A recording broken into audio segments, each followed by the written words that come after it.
good. No, sorry. Good morning, folks, and thank you for joining us today, especially due to the weather. We are, I know I was a little bit confused, and when I think of a delay, I always think like I'm at school. So a 1 hour delay is a 1 hour delay. Apparently, a 1 hour delay is not a 1 hour delay for committees. But in any case, you learn something new every day. That said, though, we do have some work sessions this morning that we'll get into momentarily.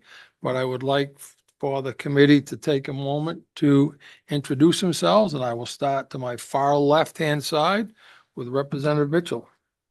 Good morning. I'm Christina Mitchell, and I represent District 110, which is Cumberland, Long Island, and Shibig Island. Good morning, Jan Dodge, House District 39, Belfast, Northport, and Belmont. Good morning, I'm Kelly Murphy. I represent House District 125, which is part of Scarborough. I'm Joe Rafferty. I represent Senate District 34 down in York County. I'm Therese Purse, District 25, 5.5 communities in Cumberland County. Good morning, everyone. Representative Ed Crockett from District 112, which is part of Portland and part of Falmouth. Good morning, Kim Hagan. I represent District 36, which is Hamden and Newburgh. Good morning. I'm Holly Sargent, and I represent District 147, which is in the balmy south of York. And we More also have a representative online. Good morning, sir. Good morning, Senator Rafferty. Thank you. My name's Michael Brennan. I represent District 115, which is part of Portland. Thank you. So speaking of balmy, how much snow did you get down in the southern beach? The beaches only had about an inch. Oh, wow. Oh. Inch and a Wow. half. I hope they broke out their brooms. In any case, so we have some work sessions, and this will be the order we will work from is LD 2064, 2172, and 2046. Sorry, Elena, you probably had them laid out a little different. No, that's okay. All right. 2064 we're starting with, right? Yes. Okay, great. Good to go? Yes. Great. So Maura is coming around with a blue bill analysis on LD 2064. This is an act to expand access to early childhood nutrition by establishing a grant program for public preschools. The bill, as written, requires the Maine Children's Cabinet Early Childhood Advisory Council, in consultation with DHHS and the DOE, to establish and administer a grant program to allow SAUs to enter into agreements with providers of off-site public preschool programs to provide students in those programs with breakfast, lunch, and a snack. The grant is limited to $1,200 per student per year, but an eligible program may apply for an additional grant of up to $10,000 for infrastructure improvements to allow the program to provide breakfast, lunch, and a snack. The food provided by the public preschool program must meet certain nutrition standards. So my understanding of kind of the issue here, the gap that this is trying to fill, is that when a public school partners with a community provider for preschool programming, the children that attend that preschool are not able to be counted for the reimbursement for the federal National School Lunch Program. So there is sort of a gap in the availability and the opportunity for a school to get reimbursement for meals for those children in those programs that are off-site. And so the eligibility standards that are set in the bill would capture those off-site partnership programs. So these are preschool programs that are public, but not taking place on site at an elementary school. They are elsewhere in the community, but again, with that partnership with the SAU. There was a question at the public hearing about the $1,200 per student per year figure that is in the bill and where that came from. And I did confirm that figure is based on the free meal reimbursement rate in the National School Lunch Program. However, I will raise that in the testimony of Anna Hicks, there were numerous amendment proposals, but one of those amendment proposals was to rather than have that figure in statute, instead sort of cross-reference the National School Lunch reimbursement rate. I assume the idea behind that, I don't want to speak for anybody, but I think the idea would be that if the reimbursement rate changes, the reimbursement rate for this program would change sort of alongside that. So there are two things that I wanted to point out. And again, at least one of these things came up at the public hearing. That point being that the Children's Cabinet Early Childhood Advisory Council is probably not the most appropriate body or entity to administer this program. They are not really like designed, they're an advisory council, right? They are not really designed or set up to administer grant programs and the like. And that came up at the public hearing. It was suggested a couple of times that the DOE, the child nutrition team, might be the more appropriate place to house this program. I also wanted to raise, I don't know if this intent was clear at the public hearing. It was not to me, so I will raise it here. The bill establishes a grant program, but has no appropriation to fund that grant program. I don't know if the intent is, it is not clear to me whether the intent is to fully fund reimbursement for all of these kids, or if the intent, and I mean, this will be up to you, it's your bill now, so, or if the intent is to just provide some sort of base appropriation that maybe doesn't meet the like 100% of the reimbursements for all of the kids, but a limited pool of money that everybody can submit applications and ask for. So I think that piece of it, whether you want to move forward with somehow fully funding this or only having a smaller pot of money available, is something that I think you should consider as you work through this bill. And I think that's all I have for you. Thank you for that. Representative Sargent. Thank you, Mr. Chair. Thank you for that. And perhaps if you can't answer this, perhaps, and I can, I'm just wondering again, sort of order of magnitude. I mean, we have, the pre-Ks rolling out. I'm not even certain what the sort of distribution between those that are actually housed in a school and therefore can partake of the federal program versus how many of them are in a private partnership, which I know we're very high on, as am I. But just in terms of the distribution of that, and therefore how many of our children currently in pre-K fall into this category now and would be eligible or should be covered in this $1,200. I don't have an answer to that question, but it's possible that somebody behind me may or may not have an answer to that question. We do have that. Absolutely, sure. If you have the answer, we'd love it.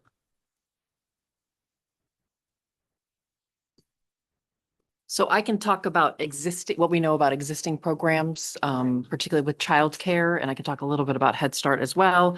And then, but we don't have the kind of projected numbers. So right now, we know that 353 students are in pre-K partnerships in off-site childcare programs. And so that's, I believe it's 13 SAUs that have partnerships with pre-K. And we do expect that to grow, but that is the numbers that we have right now. We do think the $1,200 is a good number to use as an estimate. It is kind of the average. But you're absolutely right. It could increase over time. There's also going to be situations where a program might not need the full 1,200 because they have fewer meals. Some might need a little bit more as it goes up. And then, for instance, not to complicate things too much, but there are programs that are, this is why we want the flexibility to have the grant program work with the school and the partner to determine what's the best way for the delivery of meals. Some schools may want to deliver their own meals. And then some programs like Family Focus, and Laura Larson's here, she participates in the child and adult care food program, CACFP. So we would do a wraparound of that program. So that's more information than you wanted to know, but that is part of the information. Senator Purse and Representative Hagan. Thank you. So I want to just clarify what you just said to us, because in your testimony, you said there were probably 90 schools, if I add up all the numbers in your testimony, and that means it's 353 kids.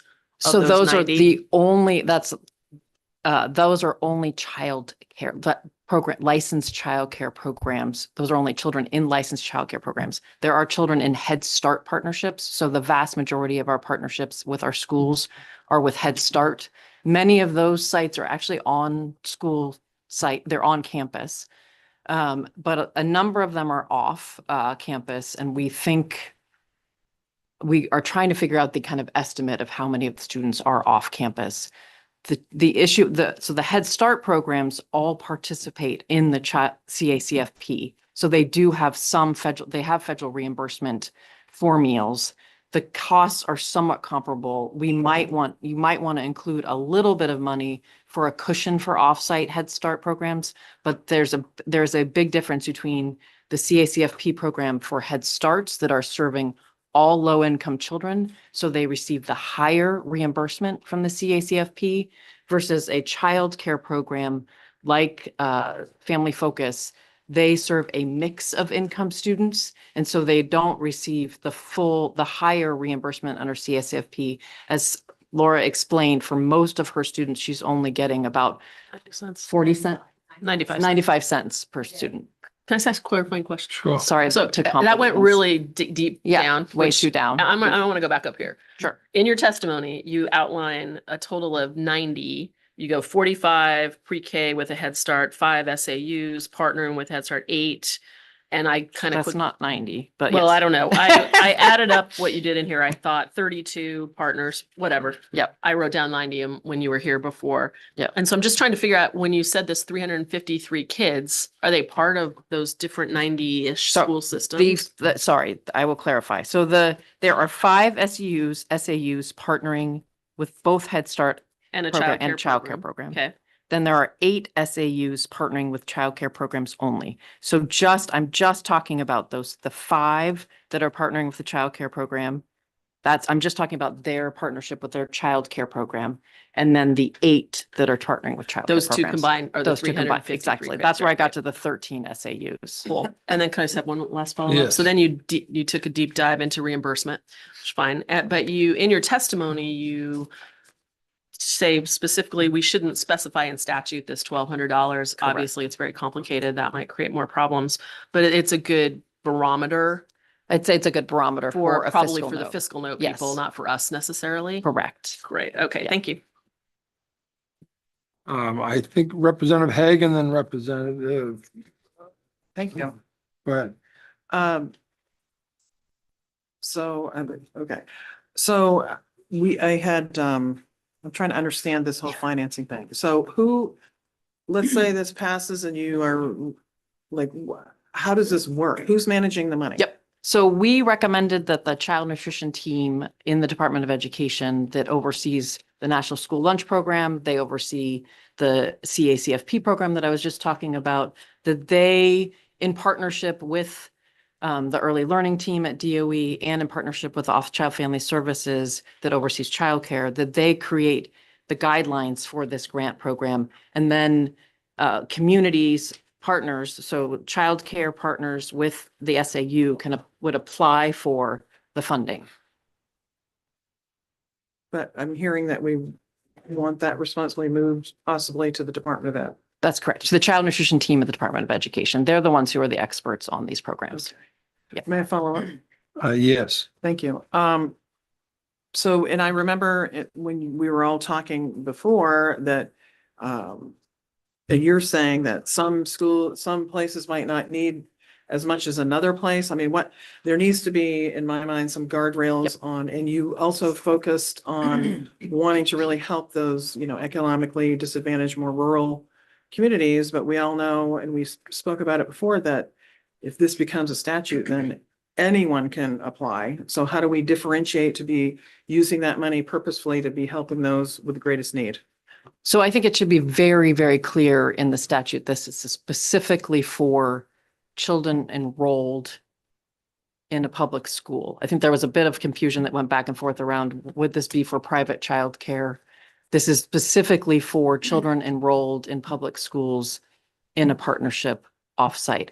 And that gets at, I mean, we are trying to encourage these types of partnerships. They help not only the schools find space for expanding public pre-K, but in addition, they are a real benefit for parents who are working because they provide that before care and after care. So I think that's a need that we've identified in these partnerships. So that helps to get at some of where is the biggest need.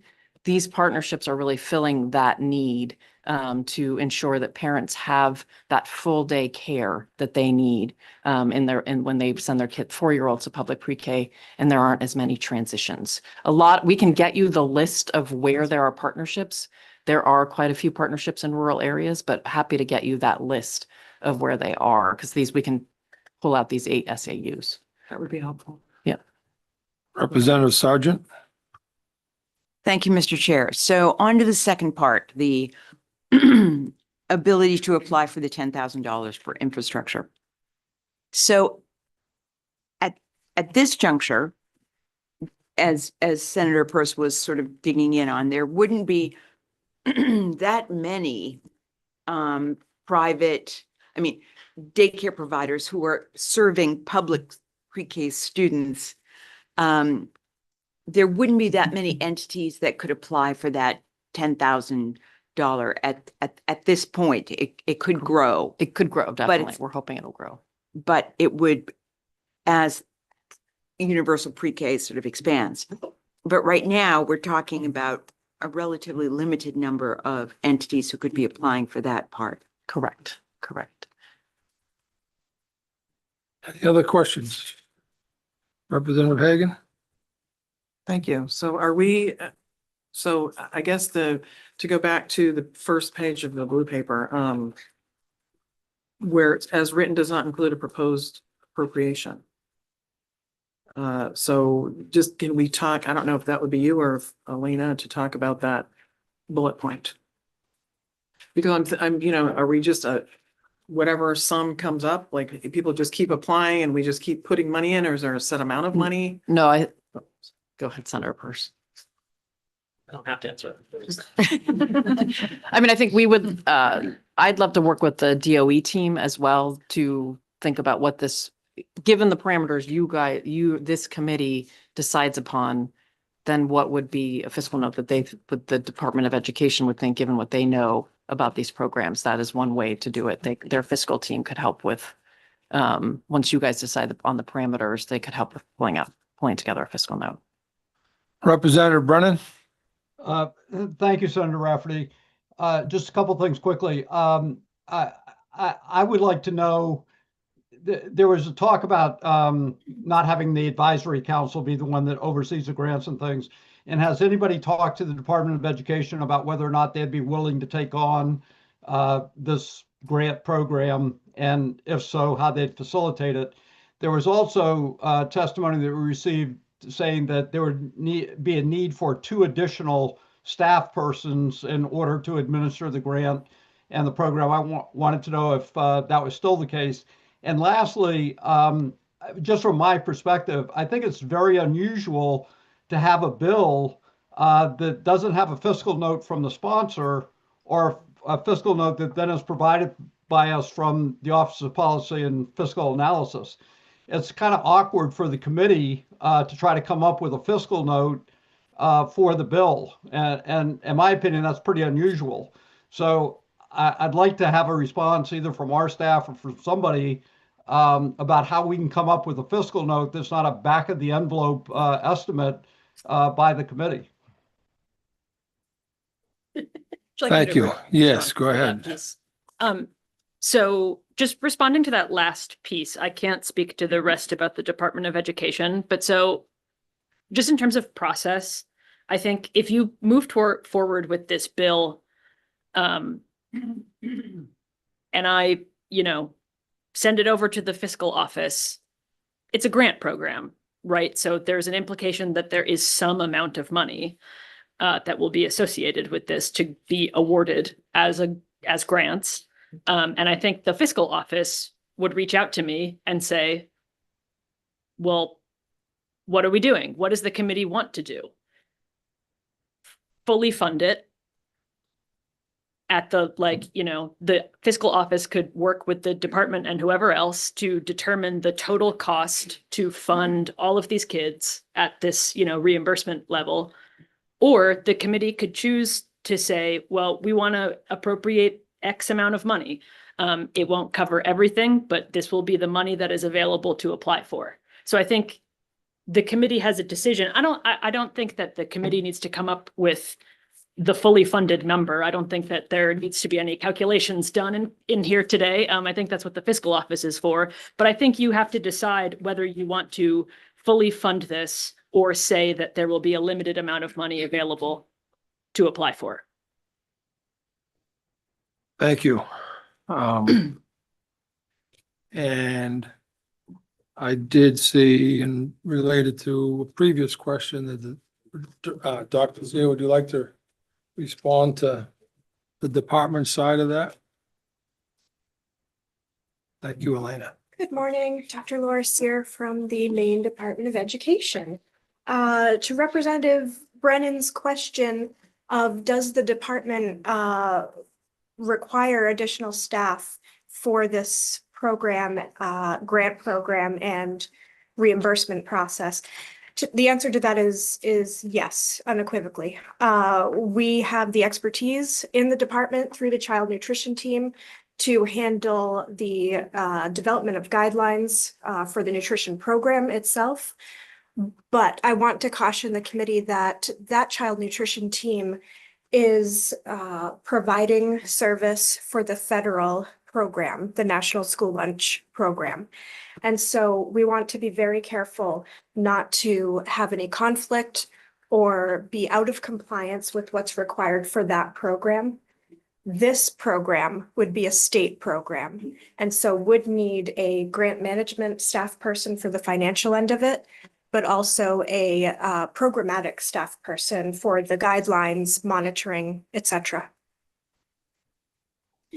To Representative Brennan's question about the fiscal note, when the financial office requests a fiscal note estimate from us, we would include the amounts for the proper classifications for those two positions. Okay, there's more questions, but so you said there was one of those positions would be a grant management staff person. What was the second one? The programmatic piece, this is providing technical assistance to the programs that are using the reimbursement process, potentially questions for the grant application. This would be developing the guidelines for the nutritional programs at these sites and potentially any oversight that's required for grant management. Thank you. And Senator, if you want to introduce yourself and then your question, I'll go to Representative Crockett, Representative Hagan, Representative Mitchell. Thank you. I'm James Libby. I represent Senate District 22 and I reside in Standish, Maine. Question, yeah. I'm going to follow up with a question. I came in late. I apologize. I'm coming from my employer, Thomas College.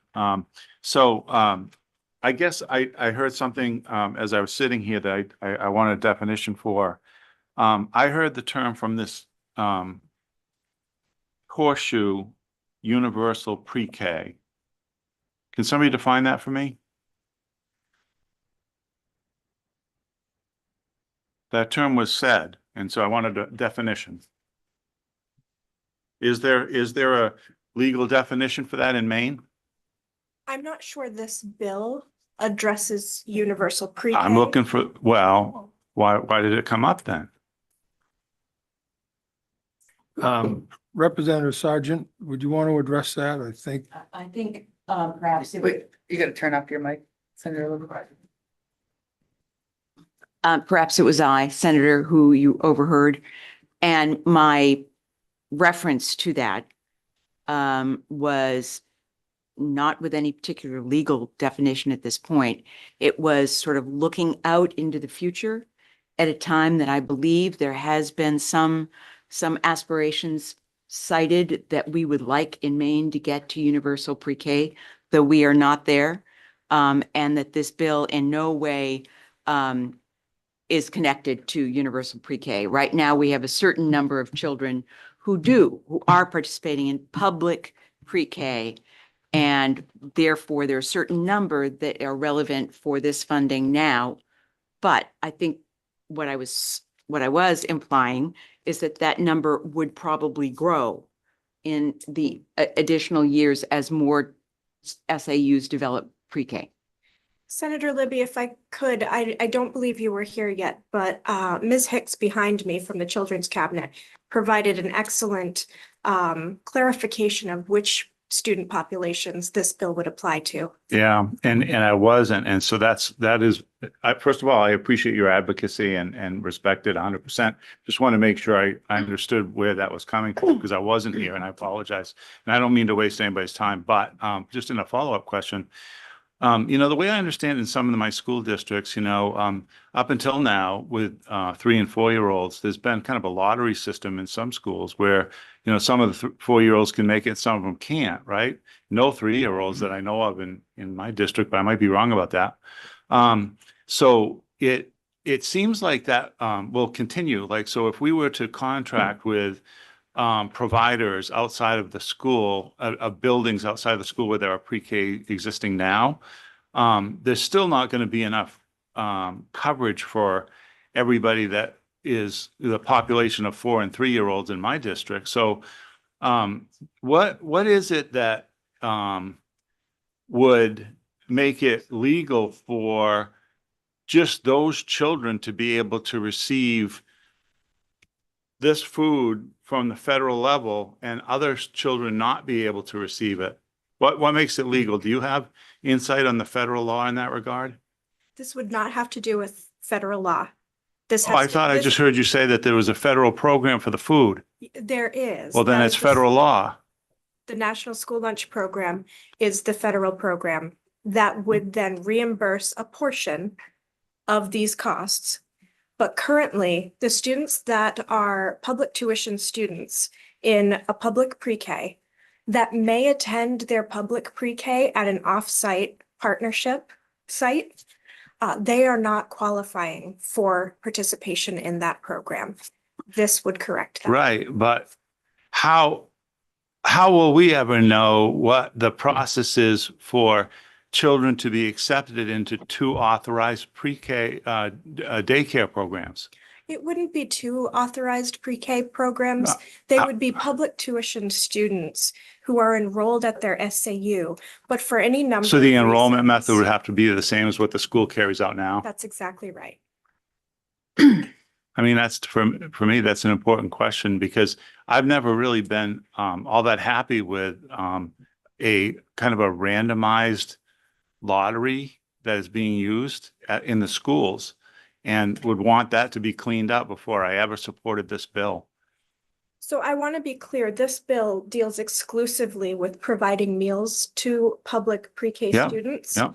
The enrollment, availability of seats, and other complicated issues that have to do with public pre-K, the CDS transition, those are other bills and potentially reports that will come before the committee this session. Right, and they're related, I realize. They are related, Yeah. but I want to make sure not to complicate this provision of meal.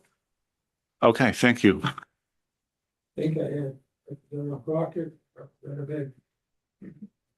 Yeah, thank you, Mr. Chair. And one, I apologize for, I'm guessing I was probably in another committee when the public hearing took place. Was there ever a discussion of basically adding these children to the current federal program? And obviously that doesn't work. And I know I think you've touched on it already, but if you could just clarify that for me again. Absolutely. The federal National School Lunch Program, which is authorized by the USDA, has some very strict parameters. One of those parameters has to do with the distribution of meals to eligible sites. Currently, private facilities are not eligible for that distribution of funding. And so this bill could create a state program through which the SAUs are the authorizing entities and the private partnership sites are able to be reimbursed through that mechanism. So separate from the USDA program, but complementary. Beautiful. Thank you for that explanation. It also kind of tells me that there will definitely be a fiscal note Absolutely. attached to this. And we know there's at least 353 currently. And I know, Elena, maybe if we could have maybe our best educated guess of those that would be outside that number. Because that number alone is about half a $500,000. So I guess if we could come up with some ballpark best guess estimate on what the total number would be, at least it would give us a better idea of what we're looking at. Representative Hagan. Thank you. So I guess, can you ballpark what the two staff members would be for, based on your experience? I really would like to for the committee, unfortunately, because I am not a hiring manager. You all get to have me instead. I am not familiar with the proper classifications required for those kinds of positions. And so I would be wildly out of bounds to provide that today. All right, and then may I follow up? Of these 353 students, I'm just trying to remember Head Start. I had a friend that worked there for years.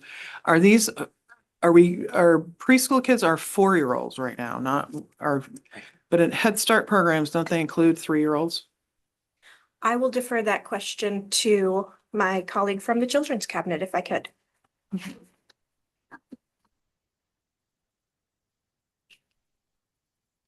So these 353 students are 4-year-olds in childcare programs, and you are correct. In Head Start, there are 3 and 4-year-olds. Most of the pre-K partnerships with Head Start are for 4-year-olds, but these specifically 353 are just those students in private licensed childcare programs. So they are not the Head Start students that we were talking about earlier. So I apologize if I Because I'm confused a folks. little confused. So the Head Start programs wouldn't be eligible for these grants. That is a consideration that is, right now it is written in for childcare programs. Which are 4-year-olds. Which are 4-year-olds, just 4-year-olds. Thank you.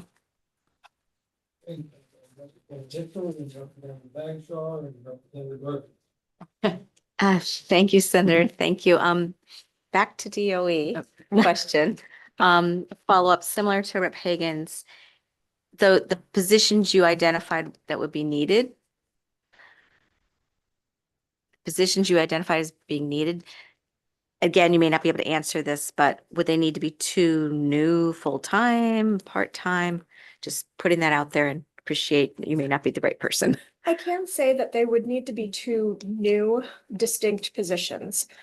We don't currently have a state-run child nutrition program at the department, and so that we would be standing up an entirely new program. Representative Bagshaw. Hi, Representative Bagshaw, District 106, Wyndham. I have some similar concerns as Rep. Hagan, and where you're not able to answer some of the questions about this position, or what, do you think we should pump the brakes on moving this thing forward till we get all the answers?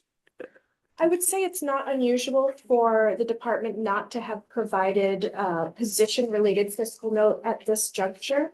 But in terms of your preference to pause, I defer to you.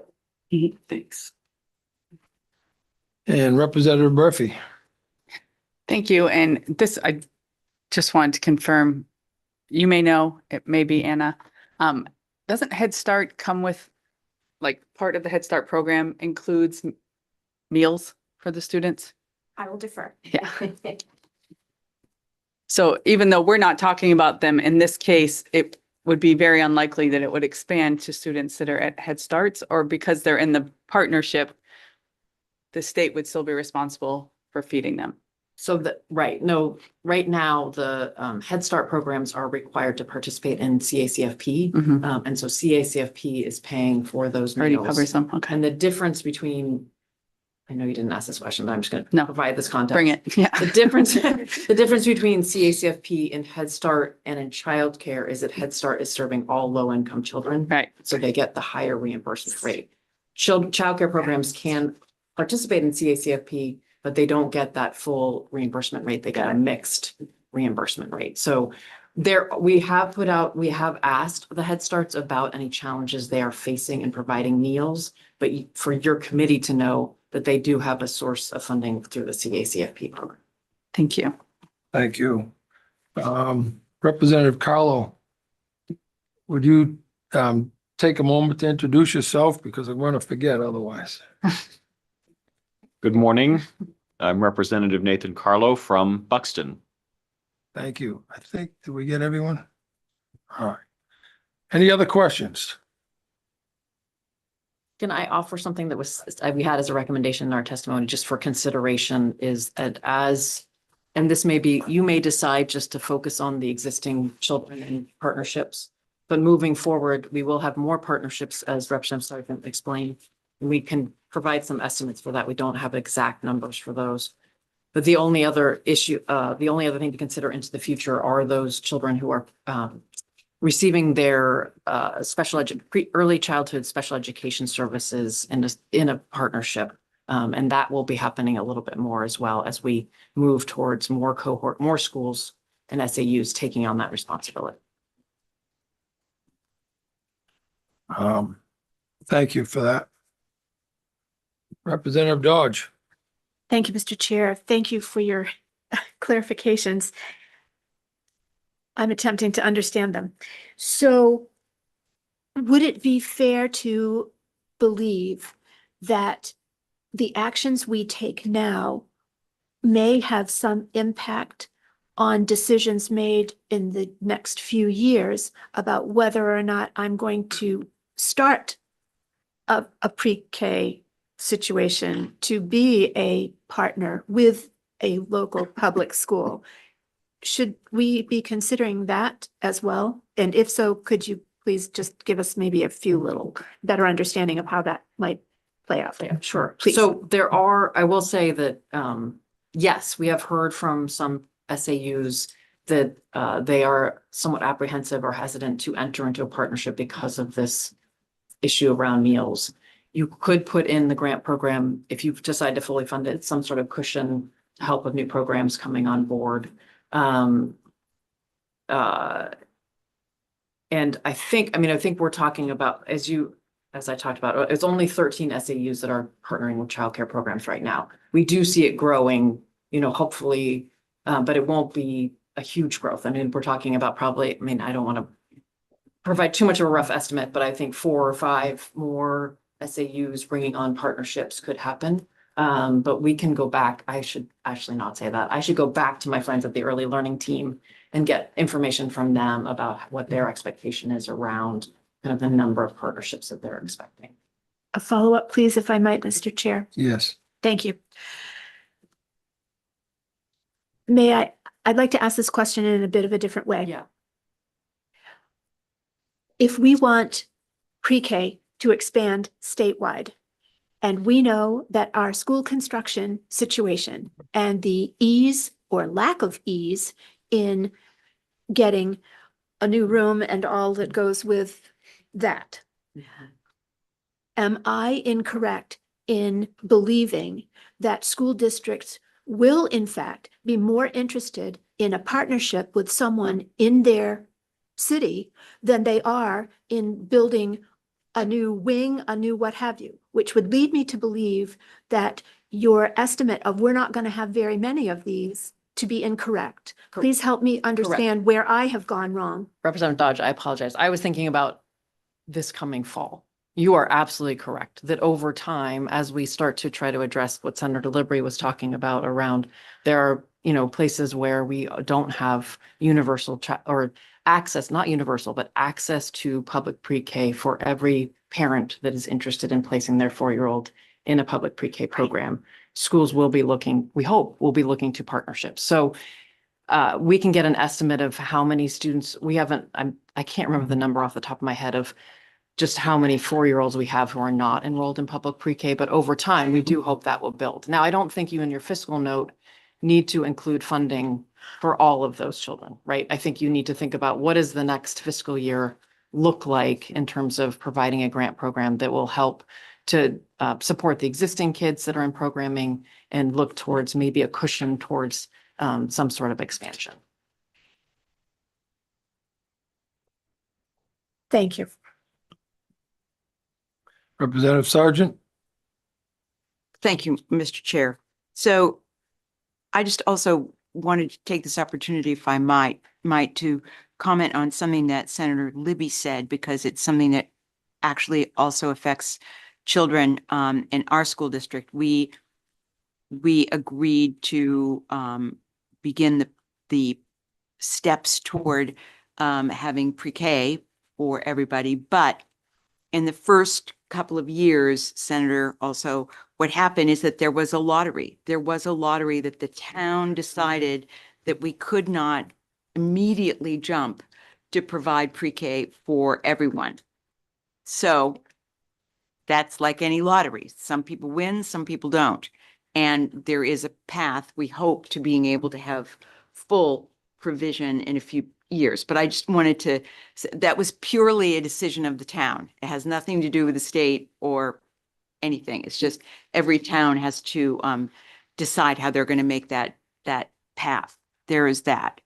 The other thing I guess sort of wanted to get out here is that there seem to be some moving parts that we would need an amendment for or amendments. And I must admit that I would be more comfortable having some kind of input, clarity on the positions from the DOE, and also some clarity on what is sort of the order of magnitude for this in the next fiscal year, and looking out, how would we make certain that this continues to meet it? And I guess I just wanted to, on Mike, say, I think we may need a little more work on this. And I will say that I think to get this off the ground, there may be a learning process. So we may not get it perfect. But the hope is that this grant program will help tremendously to help these pre-K partnerships. So, but we can definitely work on some better numbers for you, Representative Sargent, and for the committee. Thank you. Any other questions? Hearing none. Thank you very much. Thank you.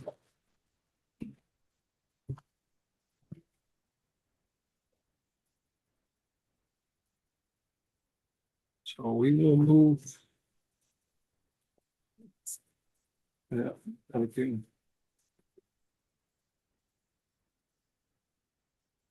I don't remember which one we said was next. 2172. Got it. Thank you.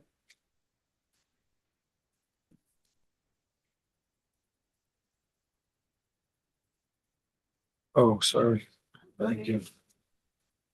Which pen do I have to use? Special pen? There's a blue one right next to you. This one, this one, this one.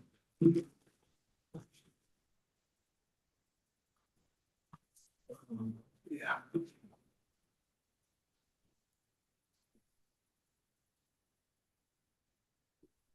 Okay, so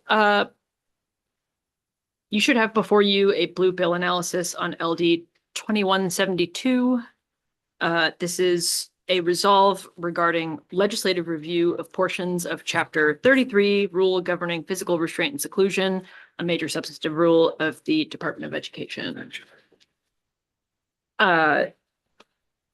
So This resolve is a vehicle to provide for legislative review of some major substantive rules from the Department of Education that came to you as a result of LD 2048, which you passed last session.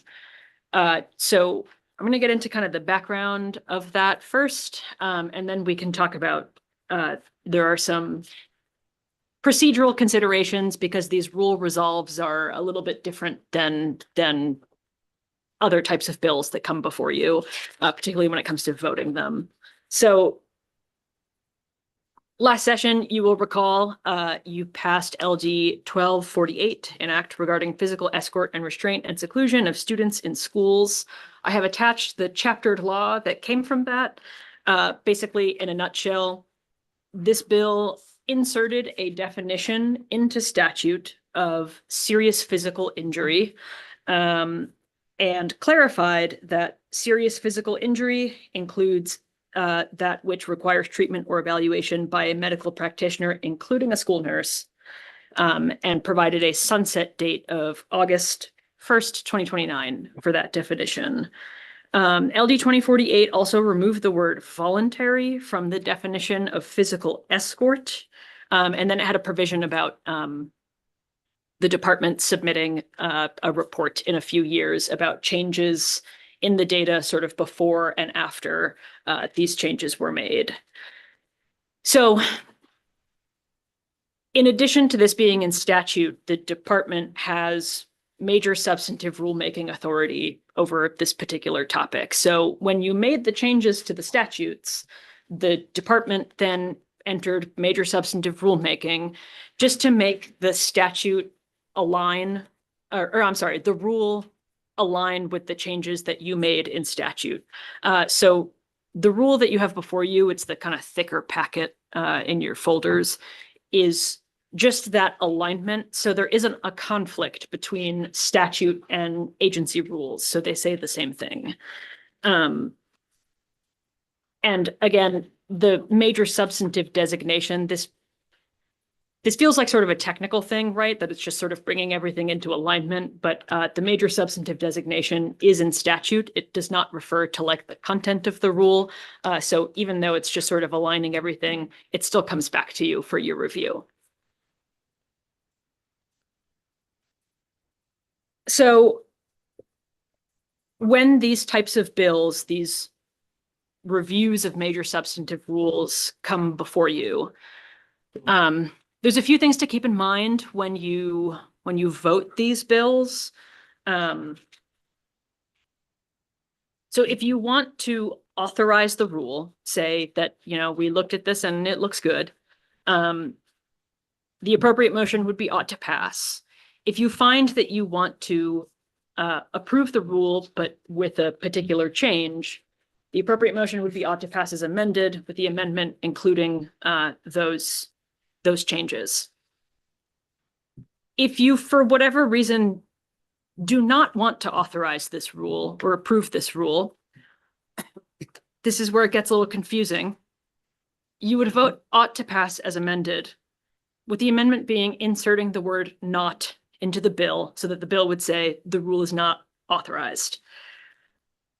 One thing I want to raise, if that's something you're thinking about, is that you've already made these changes to statute, and those changes are already in effect.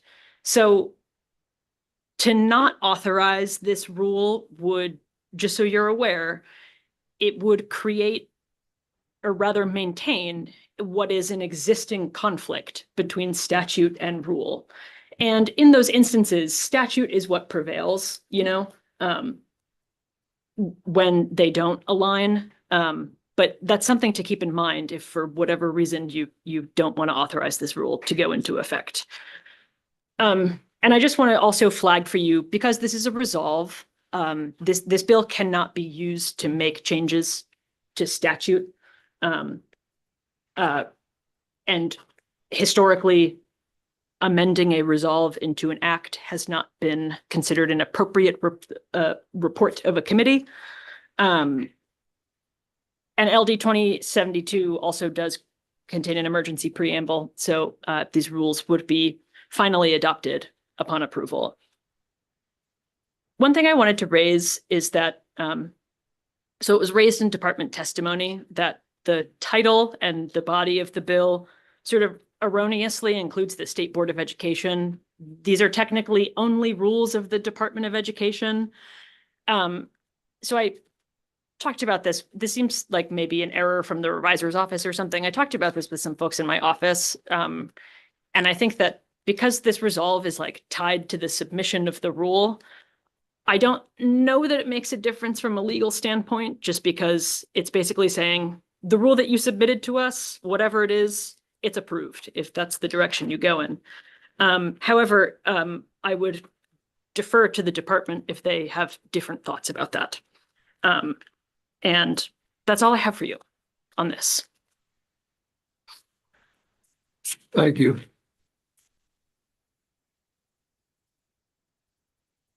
I'll verbalize that. Did the department have concerns about that?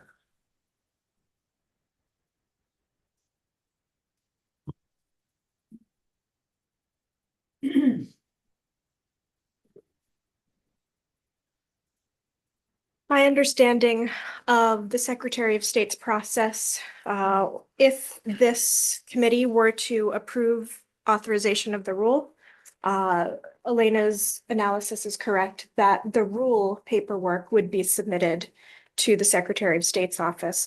The rule paperwork contains the correct title. Your committee's preference on whether you would like the resolve to align with the paperwork that's submitted, I would leave in your hands. But the rule paperwork that is going to be submitted is correct. Thank you. And those filing documents, by the way, are in the packet that's in your folder, in case you're interested in looking at them. Thank you. Representative Sargent?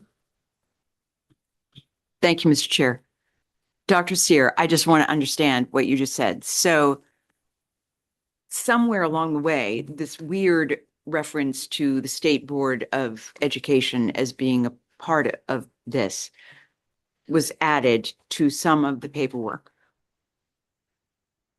What I think you just said was, as long as we go and just approve the rule, ought to pass, then you would take the papers and file those papers with the Secretary of State, and they are correct. So there would be no downside for, I guess, what would be the reason for us to take action to remove the reference to the State Board of Education to this resolve?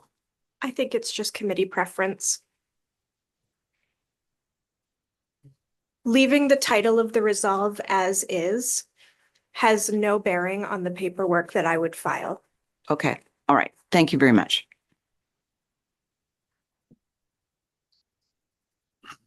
Representative Dodge? Thank you, Mr. Chair. Thank you. My question is around the reporting of the data after or for January 2029. Do you have, I mean, you guys bring us data all the time, and often we then are led to ask further questions about either the way the data is reported or the whatever. What do you see as the data being reported specifically in this bill? Is it just numbers or some narrative, or what I'm trying to think back, and I can't think right now about other times that you have reported back to us. Help me, please. Okay, I want to be really clear. The resolve in front of you, 2172, is only for the potential authorization for us to file the major substantive rule for Chapter 33 on restraint and seclusion. The reporting elements that you are mentioning with the sunset date of 2029, that is last session's bill. I believe it was 1248. And so this resolve in front of you today has no reporting requirements at all. And in fact, the rule that we have proposed includes no change to any reporting elements. So what is required of us in 1248, we will comply with, and any other restraint and seclusion reporting that is annually required, we will comply with. Awesome. Thank you very much. Of course. Any other questions? Hearing none. Thank you very much.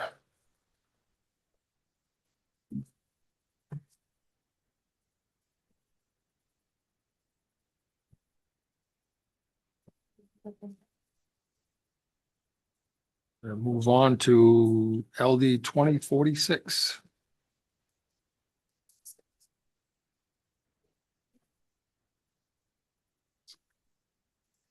Thank you.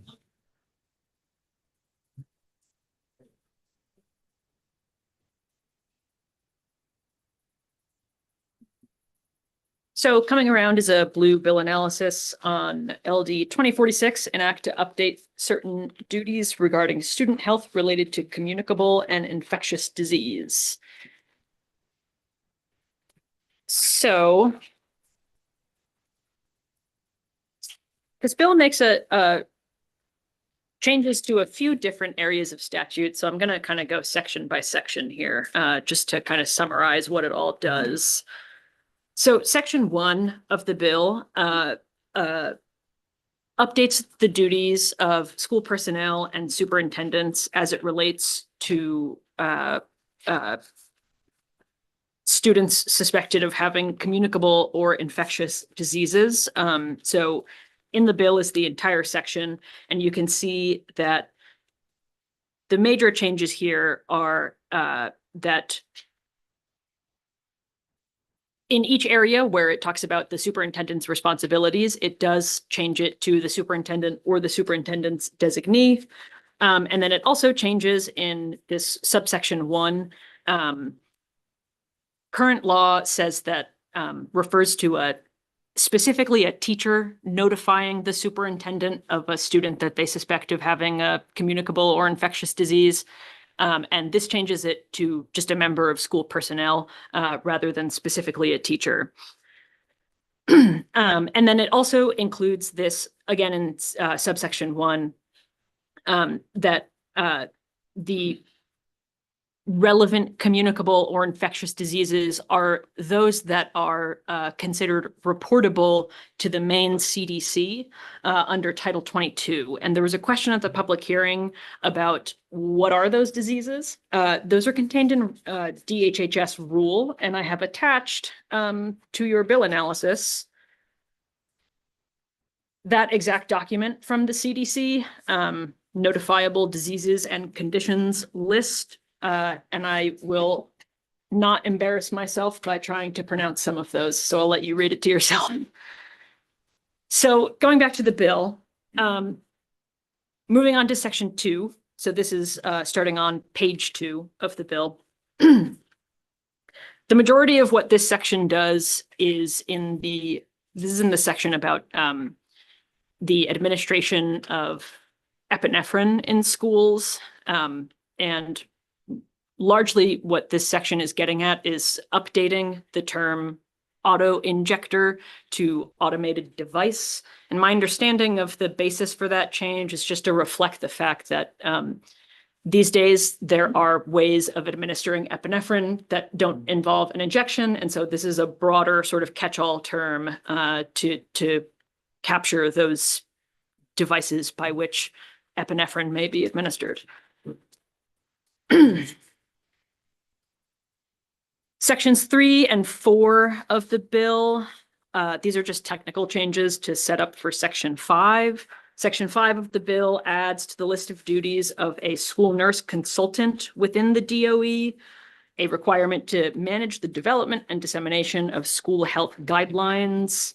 Section 6 of the bill adds language to the duties of a school nurse. So this is a nurse in the school, whereas Section 5 talks about a position within the department, that their activities must be done in accordance with the most recent scope and standards of school nursing practices and follow all applicable rules adopted by the State Board of Nursing and laws under Title 32, Chapter 31.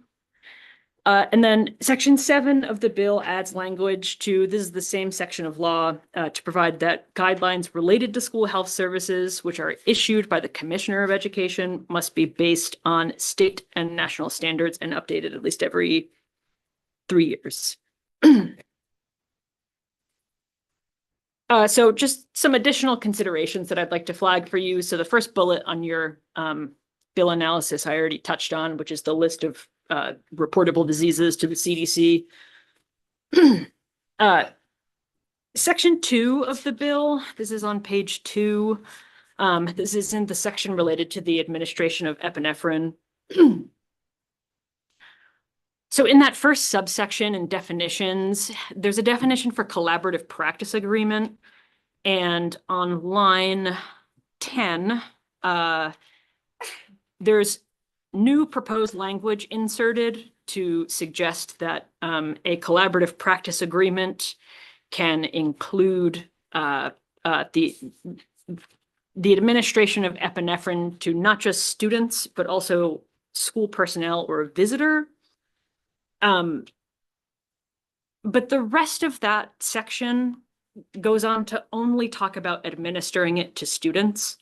So I'm not sure if you want to keep that. I think it can create confusion as to like you implying that you could have a collaborative practice agreement that allows a school nurse to administer epinephrine to any of these people, but then the rest of the law only talks about students. I think that is a little bit confusing and could create a little bit of a conflict.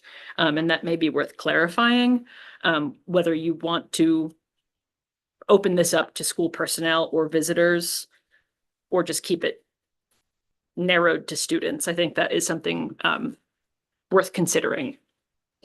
And then also in this section, in subsection 5, this is on page 3, lines 10 and 11.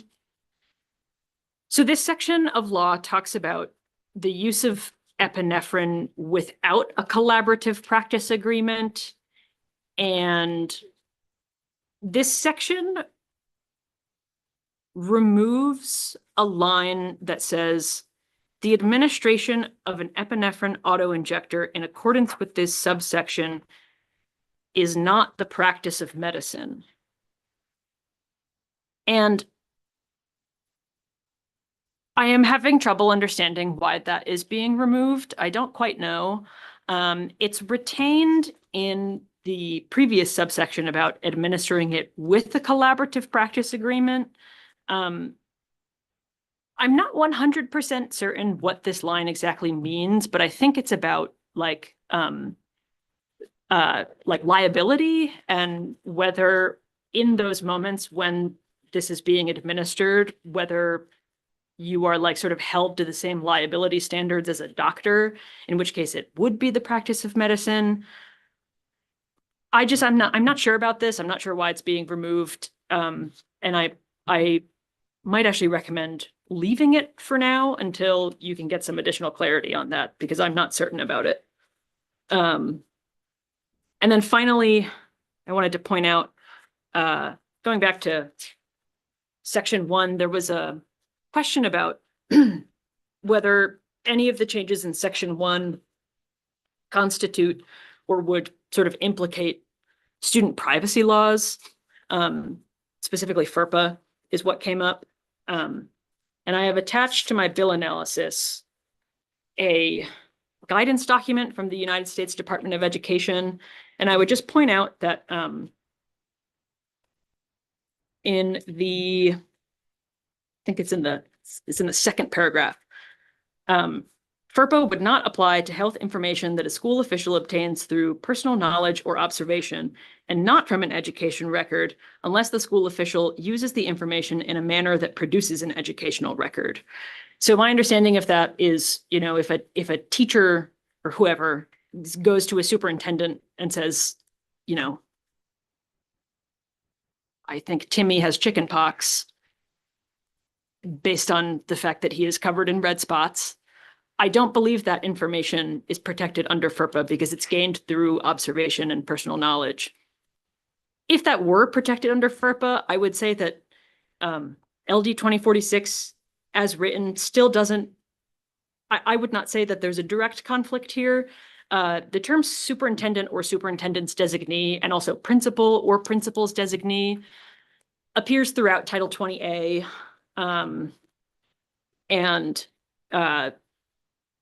You know, it is still incumbent, if that information is protected under FERPA, it's still incumbent on the superintendent to choose a person that is appropriate to receive that information and to have that information in a way that complies with federal law. The bill doesn't direct a superintendent to pick any particular person. They just have to know to pick the right person under student privacy laws. So there's no direct, I would not say that there is a direct conflict with any student privacy federal laws with this bill. And I think that's all I have for you. Representative Crockett. Yeah, thank you, Mr. Chair. I did. I pointed to you. First of all, that is a lot and an excellent job of parsing through this bill. So don't sell yourself short on that. The one part I wanted to just talk about a bit is section 2, Yep. where it does talk about student, school personnel, and or visitor. Mhm. Now, I won't address the school personnel. There are other people more qualified that have worked in the schools to address that. But I do not understand why we would have visitors. I think that would open up the schools to some risky responses.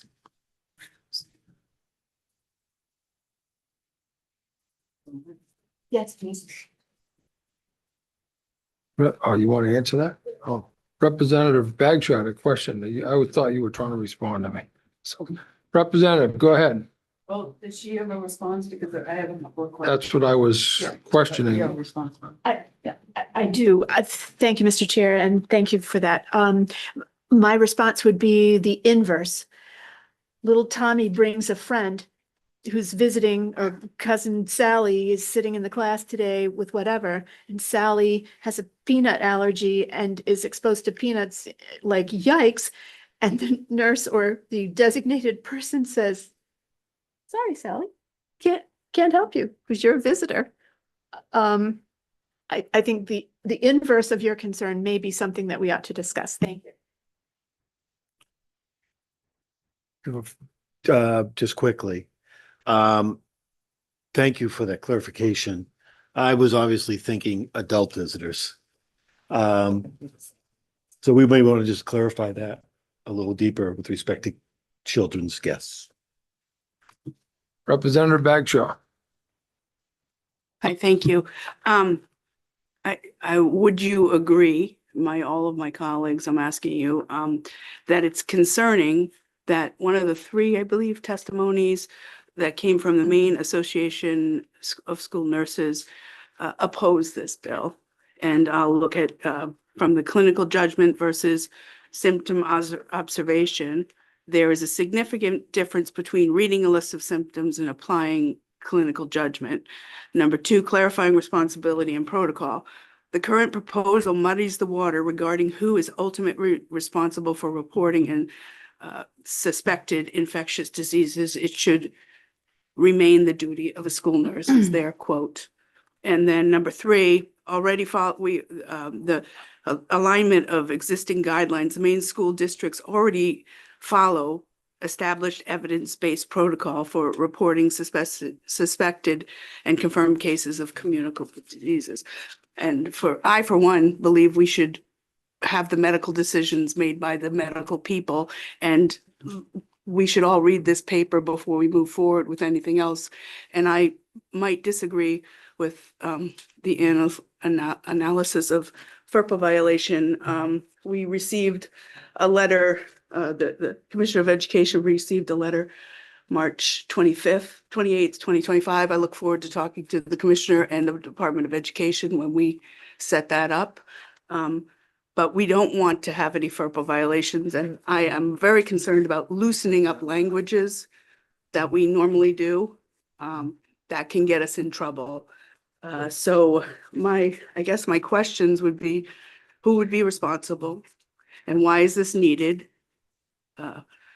What proposal are we dealing with? And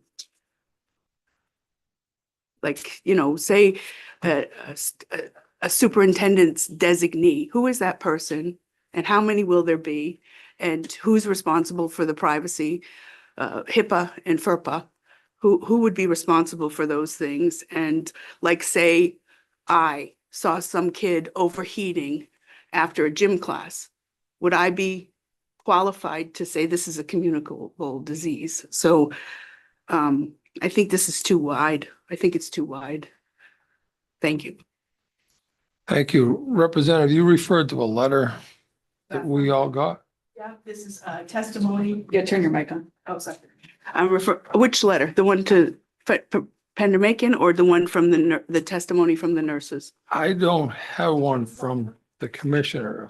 I have that. If you would like a copy, I Is can that give you. part of this bill? That or- is not, but it's my Oh, concern with okay. FERPA, and we don't want to further violate FERPA. I understand, but it was unrelated to this specific It's legislation. related in the sense that I'm very concerned about FERPA violations, and we're already in for FERPA, violating FERPA, and we haven't addressed it. So I don't want to go further into that. But I will give you a copy of the letter. So did it come with this packet? No, That's but, what I was asking. okay, yes, it okay. didn't. Thank you. Representative Murphy and then Representative Hagan. Thank you. I just wanted to comment a little bit more about Representative Crockett's question. So it would be a similar situation if there's an adult volunteer in the classroom helping with math or whatever and falls down and requires CPR. Like the school nurse is not going to not care for that person because they're a visitor. And it would be the same if they observed an adult in the classroom or any visitor to the school experiencing an allergic reaction. So I think it falls under those same guidelines that's within their scope of care. And as far as the designees go, that's super common in a lot of school policy, that the superintendent can't be everywhere all at once. And so school policies very often and almost always say superintendent or superintendent designee or principal's designee. For one, not every school has a school nurse. So that's a reality of funding and available personnel for one. So that could be the principal can administer epinephrine or the school administrative assistant can, call parents and say that we think Jimmy has chicken pox or whatever. So doesn't always have to be the highest authority. And that's why it would be the superintendent's decision about who is the best person in the district or in a particular school to make some of these decisions or to provide care in lieu of a nurse or another professional. So I also think that Dr. Sear might have some more information about some of the questions that were asked. Okay, you're welcome to come back up and is there one, you want to answer one that's already happened? Because I know that there's other questions looming. If I could, ahead. Dr. Sear, Department of Education. Hello again. If I could, to Representative Crockett's question, it is the intent to open up the collaborative agreement to include the folks that are identified in the definition. That was just an oversight in editing. And so for all of the reasons that were just discussed, in case a parent is visiting, a volunteer, that sort of thing. So exactly right. was there another question? Oh, designee. Yes, the designees are identified as having, being identified in the collaborative agreement as having been trained and having professional development in order to complete this additional responsibility. So I think that may cover that. Representative Bagshaw, and then Representative Mitchell. Okay, thank you. Do you not have concerns about the Maine Association of School Nurses and Board of Directors being against this? Do you not share their concerns or? I have not seen that testimony, but this has been reviewed by the AG's office of the nursing board. And so I would defer to an AG's office related to legal issues. You know, I feel there are more issues than a legal opinion. There are many different reasons why we should be listening to the medical professionals instead of diverting to the legal people making decisions. Why we have nurses that are trained, and their concern should bring concern, even though your lawyered nurses have no concern. I still share their concerns. So. I I might think it- clarify, can I just clarify one point? Yes. So I just want to note that, so with regard to the responsibility to report on these infectious diseases to the CDC. So page 1, this is starting on line 30. It isn't taking I just want to clarify that the bill doesn't actually take away that responsibility from the nurse. That section of law currently says the superintendent shall cause notice of the communicable or infectious disease to be given to the Department of Health and Human Services in accordance with the requirements of Title 22, et cetera. So it is not, it is just the responsibility of the superintendent, according to this section of law currently, to make sure that notification happens. And I imagine perhaps it is this, I don't actually know, but perhaps it is the school nurse who actually does that reporting. So I just want to clarify that it's not shifting that responsibility of making sure that reporting happens away from the school nurse, because it is currently the superintendent who must cause that notification to go to DHHS and the CDC. So just clarifying that. Thank you. Representative Mitchell. Thank you, Senator. For the analyst, just to be sure I understand this correctly.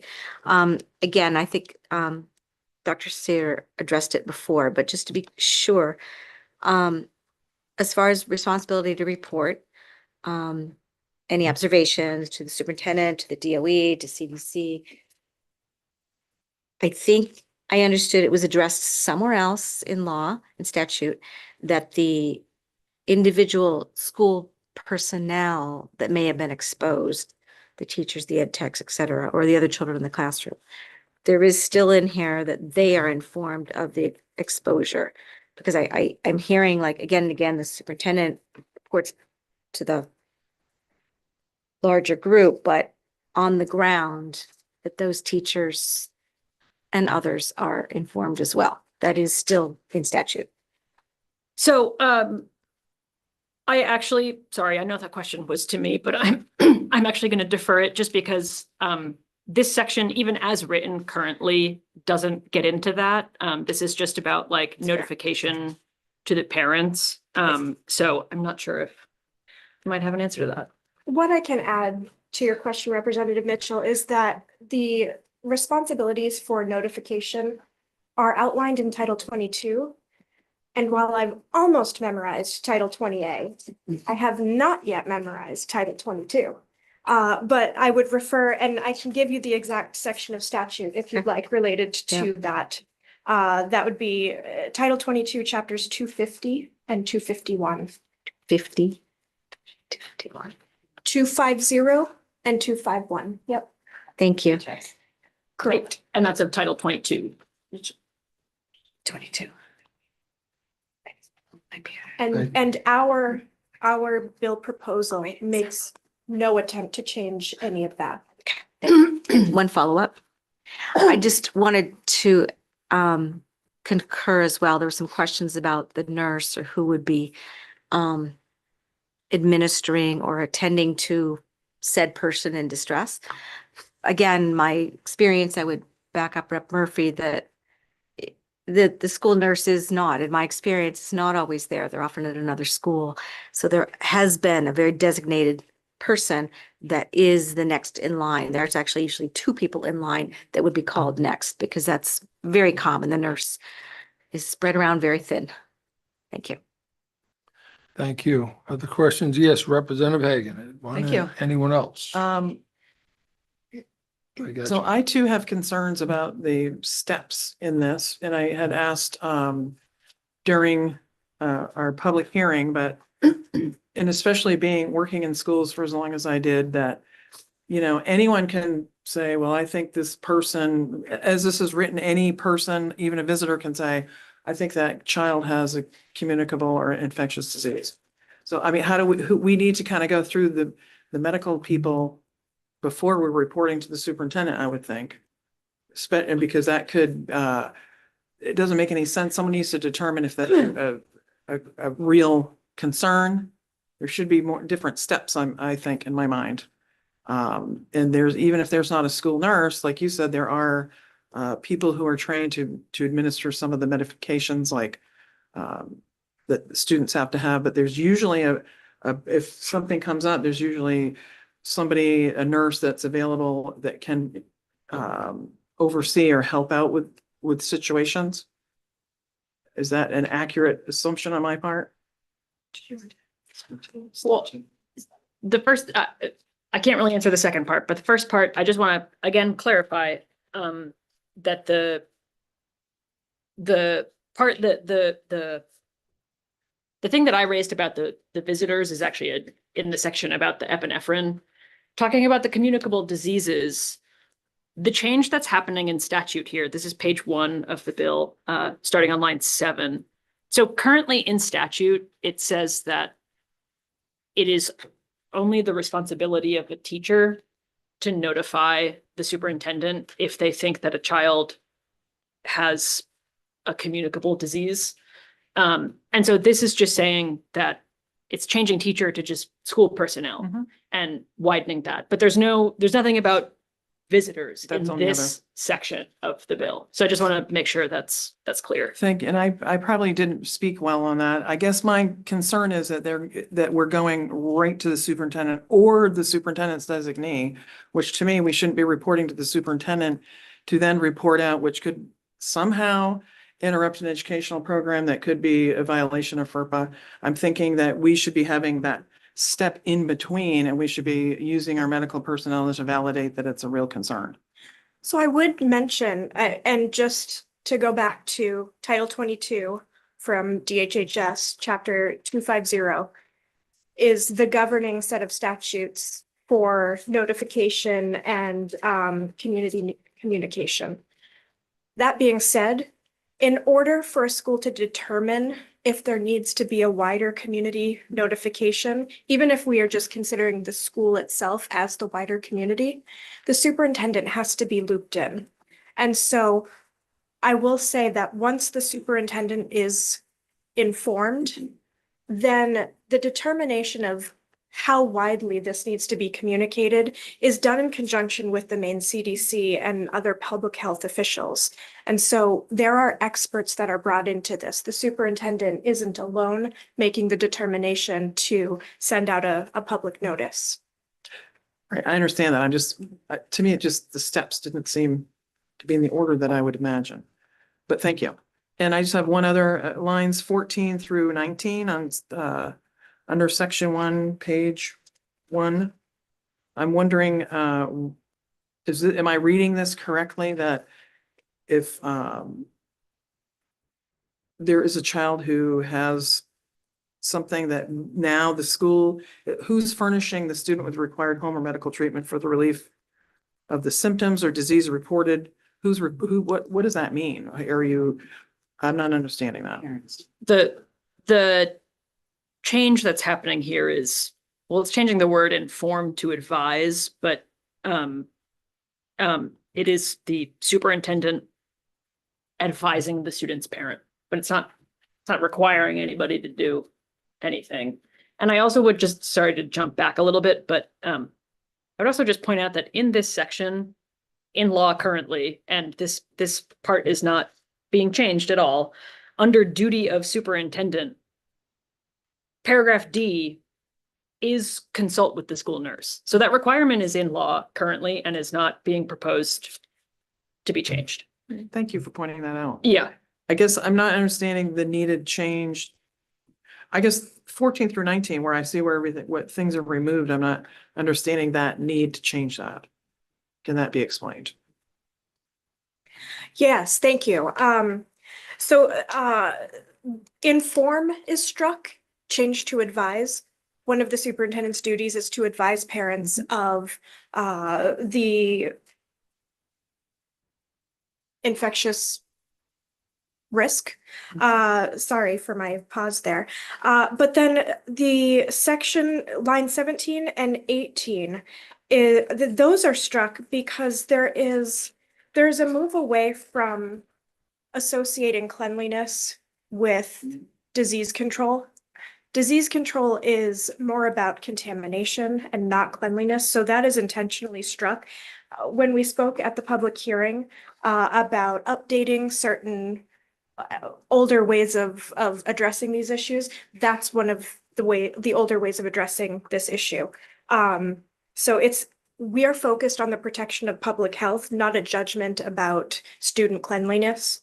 I think that's very important. But then also in line 18, it is struck that the superintendent has a duty to furnish the student with required medical treatment. Very outdated. We would expect a medical professional to, in consult with parents, to take care of that. Well, thank you. That's helpful. Of course. Representative Bagshaw. Hi, thank you. And a couple of my colleagues said that schools already do this or whatever. So if the nurses are against making these changes and we're already taking liberties to do these things, why do we need this bill? Why do we need this? That's an excellent question. Partly it is to update these outdated pieces of statute. Partly it is to align with the June release of the notable diseases and conditions list. So when that is updated, it is very likely we will need to return to this section of statute and update that as well in order to be in alignment with Title 22. Can you understand my concern with these nurses saying they don't want this bill to go forward? Can you help me understand why you're not concerned with what they said? Is it just the nurses that the lawyers said were okay to go ahead with this, or? Well, this bill was developed in consultation with school nurses, and so I am not familiar with that piece of testimony, but I'd be happy to review it. Any other questions? Representative Sargent? Thank you, Mr. Chair. So is it correct for me to conclude, for example, that part of the need for the change, perhaps, and perhaps this is in some way responding to some of the things you've raised, Representative Bagshaw, of the change and why this is necessary is that when this was originally written, we didn't have lots of ed techs. We didn't have other school personnel who might be providing some of this information. We had teachers. And so the change in that language throughout this existing law was to sort of update that so that, it could be inclusive of those folks bringing this point. And I would also just say that this really, I think, is it your sense that this clarifies the way that you deal with the way you deal with parents in the case of this kind of situation happening, and actually is really gets rid of some of these ridiculous things, like if a parent fails to comply, is fined not more than $5 for the first. I mean, since when is the school fining a parent for not responding to a whatever? I mean, that needs to come out of the law. So part of it is this just these weird things that were left in the law. Is that true? Representative Sargent, that is a spot on example of one of those outdated piece of statute that we are looking to remove.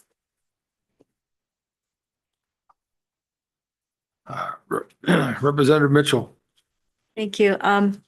So I don't know when the statute that we're revising was written, but to the representative's point, when it was written, perhaps schools had school nurses present every day. I know in my experience, Nurse Mary Ellen was there every day, but by the, 30 years pass and where's the nurse? She's at another school. Is that perhaps part of this, that has changed and not everyone is aware that some schools don't have nurses all the time? I Is think that it's really fair to going on? say that school nurses, along with a lot of our school personnel, are taking on more responsibilities. And this does account for the fact that it's not every day that every school has a school nurse. I certainly did when I was in school, but that it just isn't true. And so it does account for that. Other questions? Hearing none. Thank you. Thank you.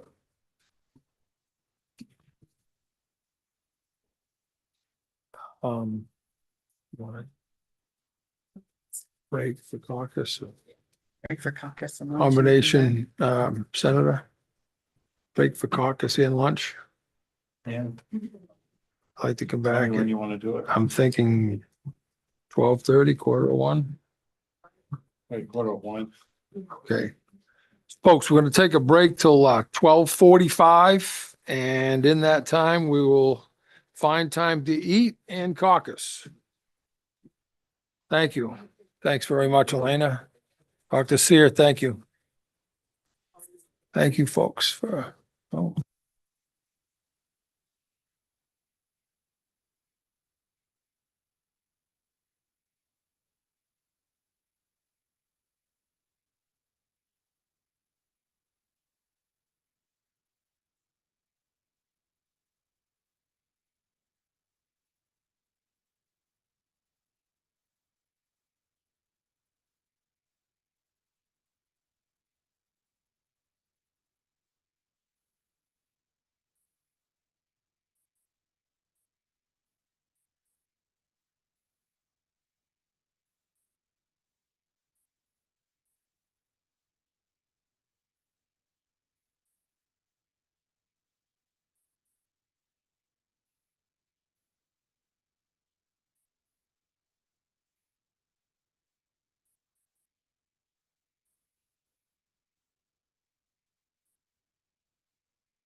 Thank you, folks. And as we reconvene, we are going to take the bills in order that we worked them, so it'll be, no, yes, in the order that we worked them. So LD 2064, followed by 2172, and then 2046 will be last on our agenda.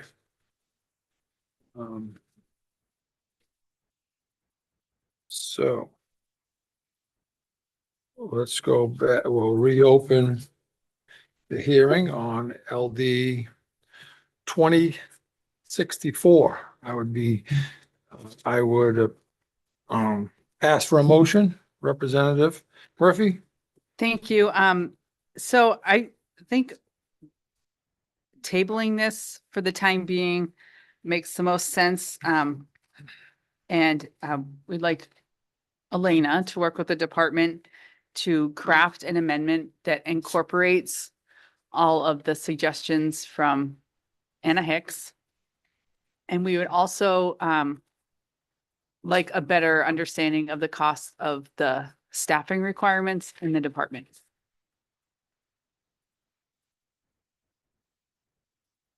Second? Second. A motion's been made, I'm sorry, and seconded. Any further discussion? I think we just vote because it's tabling. Oh, thank you.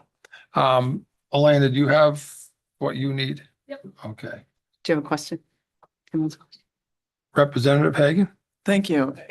I'm just thinking, could part of that work be on really providing or somehow within that bill designating it for the targeted audience?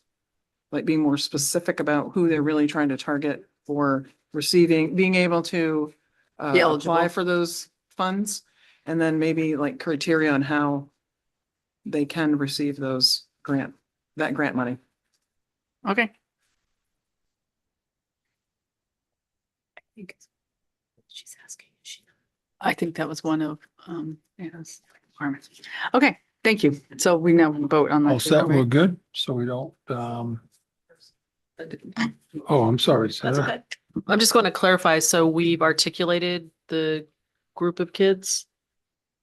Yeah, we did. That was, yeah, that was Okay, part sorry. of one of Anna's things. is It was she like a clarified. part of her paragraph. I just was sure, want to Yeah. make sure we were focused on the same thing. Yep, Thanks. specific language should make it clear this is for students enrolled at public schools regardless of physical location that are contracted with. Anyone else? Okay. We have to vote on the table. please. Yes, all those in favor of a table motion, raise your hand, hold them up, please, folks, nice and high, so we don't, lose anyone. Thank you. Those opposed? Thank you. 11-0. Thank you. And can I ask a clarifying question about the second piece of that amendment? So you just want more specific language about just clarifying that this is for public schools who offer preschool programming through a community partner, right? Mhm. So this is though still for, I am a little confused about the regardless of location comment, because it is still for offsite. right? Offsite, yes, because they Somebody said already that. can I be don't remember. reimbursed Sorry. if they're in the building. Right. They exactly. already can get Yes, lunch reimbursed, the meals and stuff reimbursed if they're in the building. yes. This only applies, this grant program would only apply to students who are receiving their pre-K education at an offsite location in the public-private partnership designated school. It's a lot of words in the wrong order, but you get the gist. I think I got it. Thank you.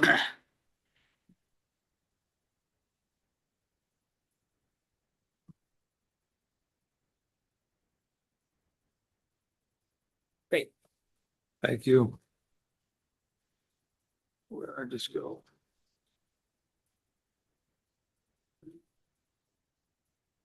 2172. So,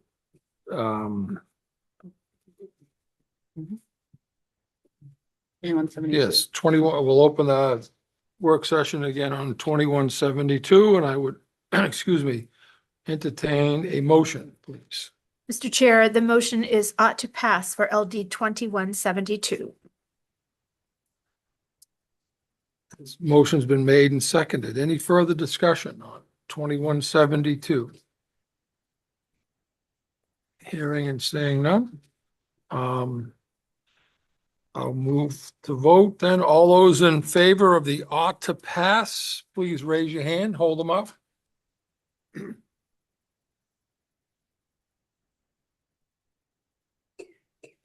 Thank you. Those opposed? Thank you. It was 10-1 and the minority report. I just want to clarify, you said I can't say ought not to pass. I have to say pass as amended, passed as amended and put in the word not. Yeah, so a vote of ought not to pass would effectively be the same thing as saying ought to pass in this Okay. instance, because it's a rule. So if you Okay. want the rule to not go into effect, Yeah. it would be ought to pass as amended with the amendment inserting the word not. Yes, I want that amendment that's to your- insert the okay. word, please.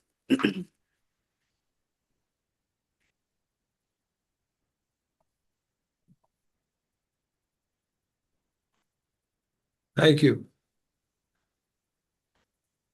And, excuse me, we'll move on to LD 2046 regarding student health related and communicable and infectious diseases. I would entertain a motion, please. Representative Murphy. Thank you. I move ought to pass as amended, with the amendment being in section 1 of the bill to include a step basically in the chain of command that the building administrator or designee works with the designated medical personnel to determine if there's a problem and then elevates it to the superintendent or designee.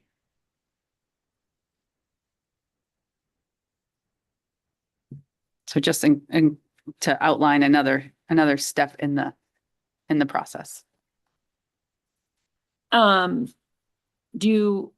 So that the building administrator work with, I assume this is the school nurse. Yeah, Okay. yeah, it doesn't, not everyone has the school nurse, so Sure. however we need to word that to make that clear. Because right now it says a member of school personnel, blah, blah, blah, goes right to the superintendent. And so we just want to include a step that the building administrator would work with the school nurse before it goes to the superintendent.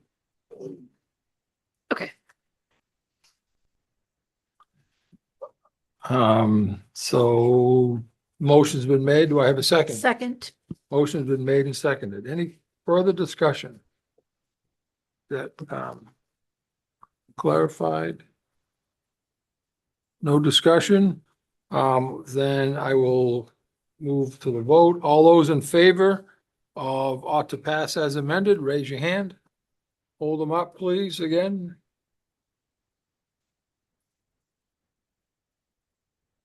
Thank you. Those opposed? Thank you. It was 11-0.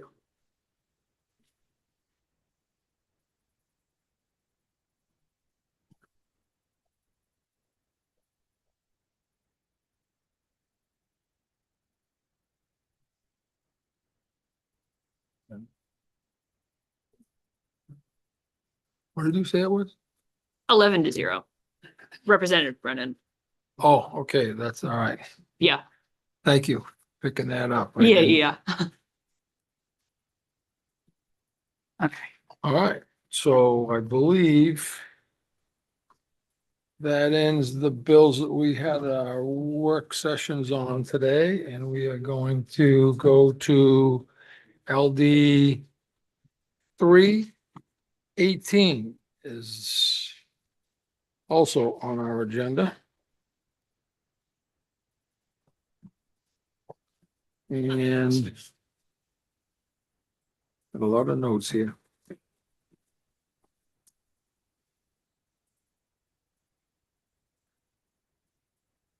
So, last week, I think it was last week, I had handed out, sorry, it was on blue paper last time, a little handout about committee bills. If you do not have a copy, I did bring extras, recognizing that perhaps between last Thursday and today, those went Other than away. color, nothing's changed, right? Okay. Desks as well. Oh, yeah. That should be in.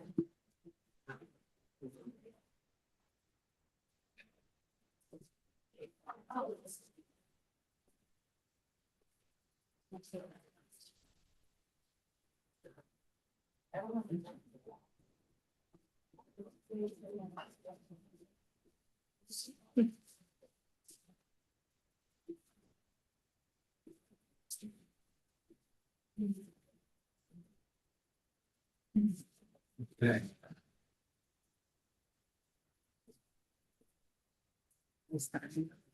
Oh, sorry. Representative Sargent? Just turn your light. Clerk that I need an extra copy. Oh, If it's helpful, I can walk you through this again as a refresher. Refresher. Good. You looking, would folks like a refresher or you want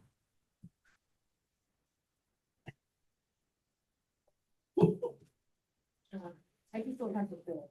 Sometimes that big way. It might be in the cabinet. to, does she, this stuff you know? No, that.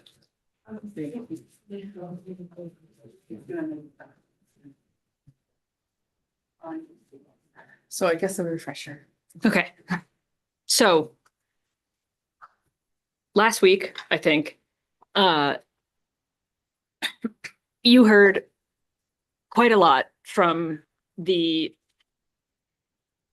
Department of Education and MEPRI about the report submitted pursuant to LD 318 from last session. It was kind of a corollary to the larger EPS report, the one that was like 200 pages from LD, I want to say 2286.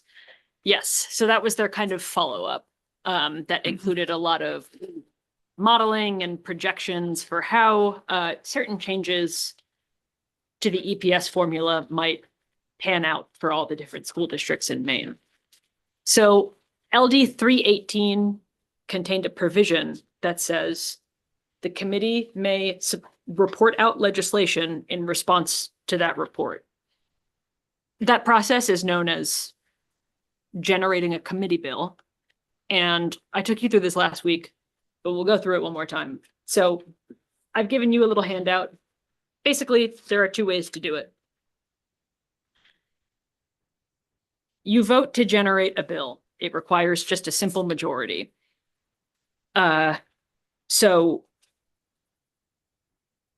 one way to do it is to report out a bill directly to the floor. This is kind of not the most typical method that is used. The second method is really more common.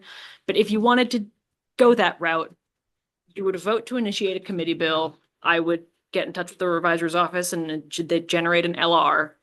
And you would report out a bill with final recommendations directly to the House and then to the Senate for action. No public hearing, nothing like that. It's really just straight out. Doesn't come back. The second way to do it, which I think is the more common method, is that you vote to initiate a bill. You give me the pretty basic framework of what you want, but not necessarily your specific final recommendations. The revisor's office will generate a bill, an LR.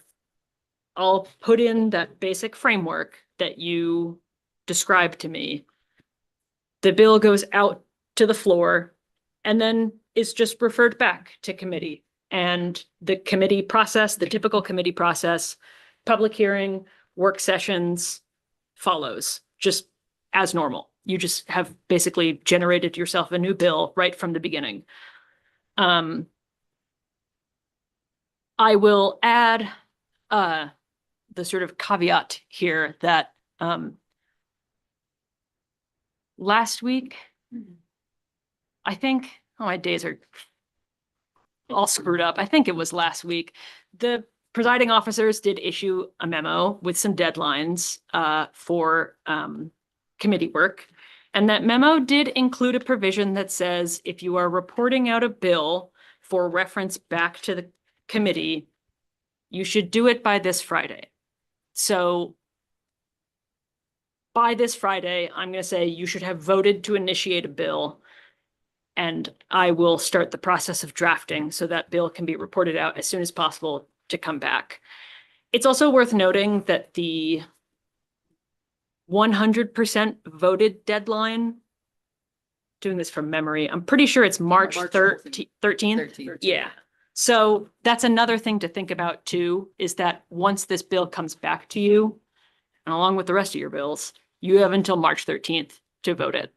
So if you do this method where you report it out for it to come back, I really would just emphasize, in the interest of getting the ball rolling, really what needs to go in the bill is a framework, not final recommendations, just sort of the basics of what you want people to see and comment on at a public hearing. And then you sort of work out the kinks at work session. So ball's in your court.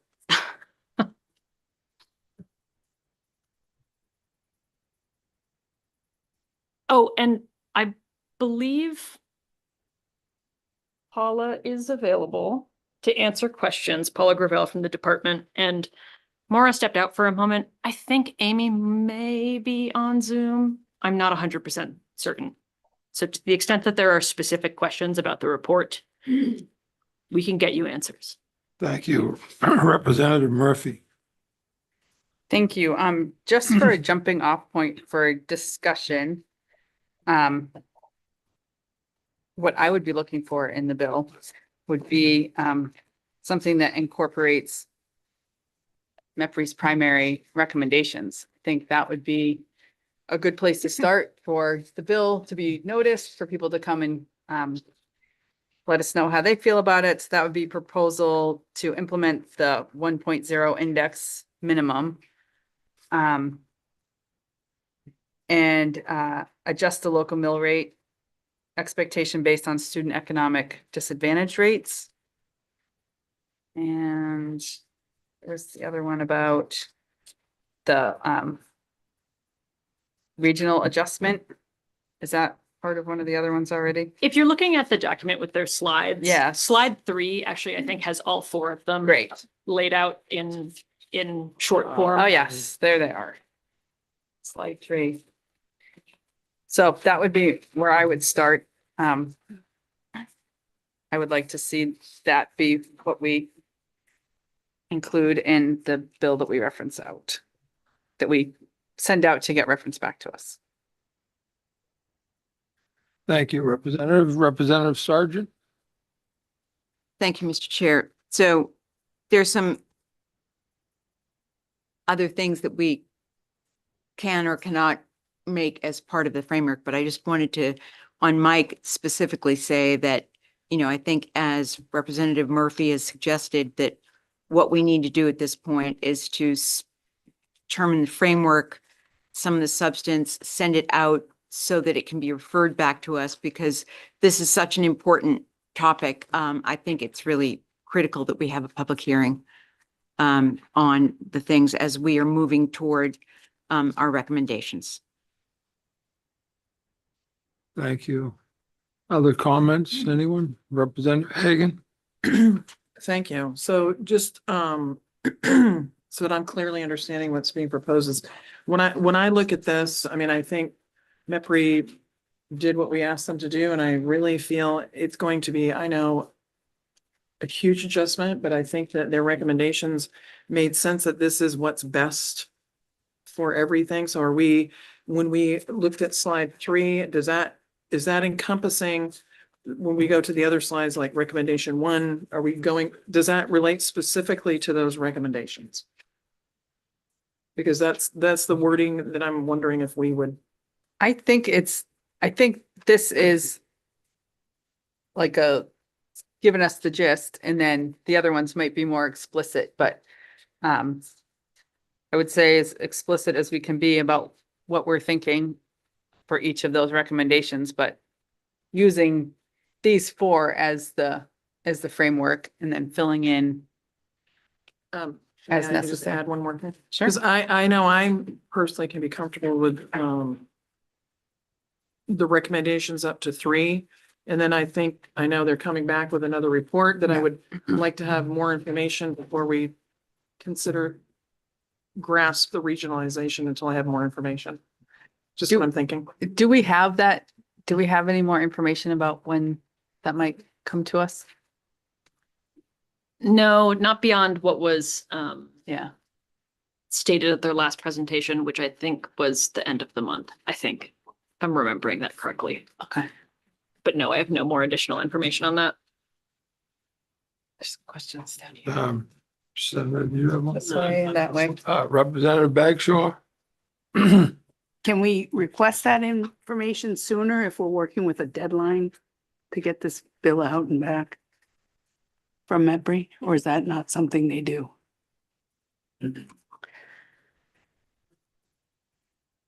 I mean, I don't know. I don't know like where they're at with this. Amy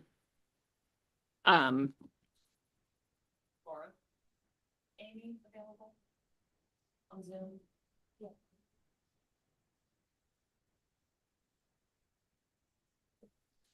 Great. If you would like to ask her directly, it sounds like she's available. I can't answer that just because I don't know.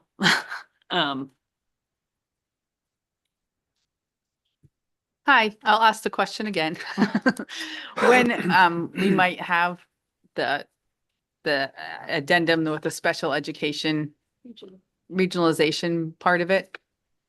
So there's 2 different pieces. One is the regionalization report is going to lay out, and that is, I mean, it's drafted. Normally we don't deliver it to you until the briefing is scheduled, because then it's out there in circulation, and that policymakers in the past have objected to that. They want to get it first. So once it's scheduled, I'll be able to say exactly when you're getting it, but right now it's just drafted. It's due by the end of the month. So the one thing is the simulations around special education, that would be tweaks we want to make to the current model. And we're working with Paula Gravel and her team on what some of those things might look like. And then the second part is the next steps on whether or not you want to pursue regionalization. Regionalization would be not something that you could initiate this fall, right? So that's going to be more of like a process that you can decide to either pursue or not pursue. So what we were hoping to do is come back, give you the regionalization report, and nail down some of the specifics that you would like to see from the options that we'll present for special education.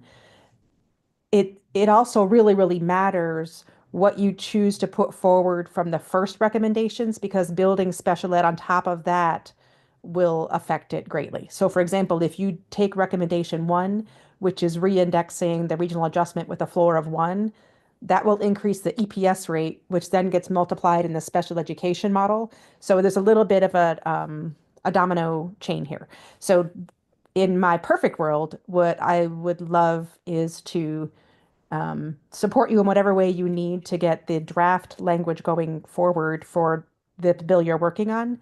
And then we would bring back those reports before you do your work session on the bill you're talking about, so that then you would, before you're having public hearings, I guess actually is what I really mean, you would be able to have made those decisions and gotten some of the simulations back around special ed.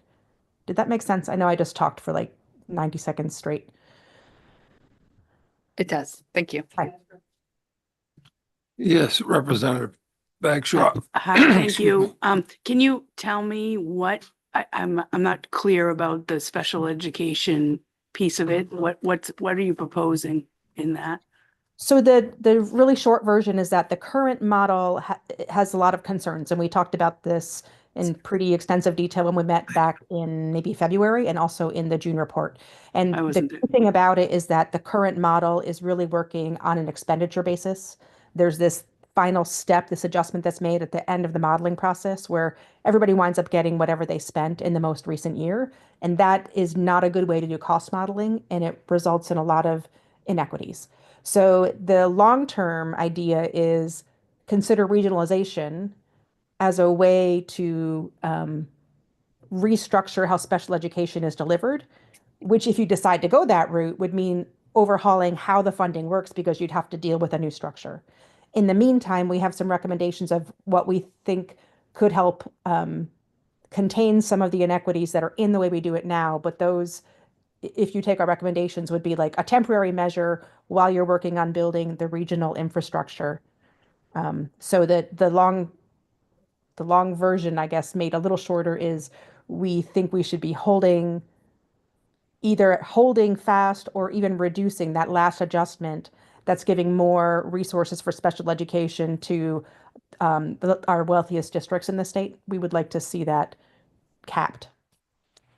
That's the gist of the recommendation. And the simulation for that won't be available until we know what we're building it on top of for the other assumptions.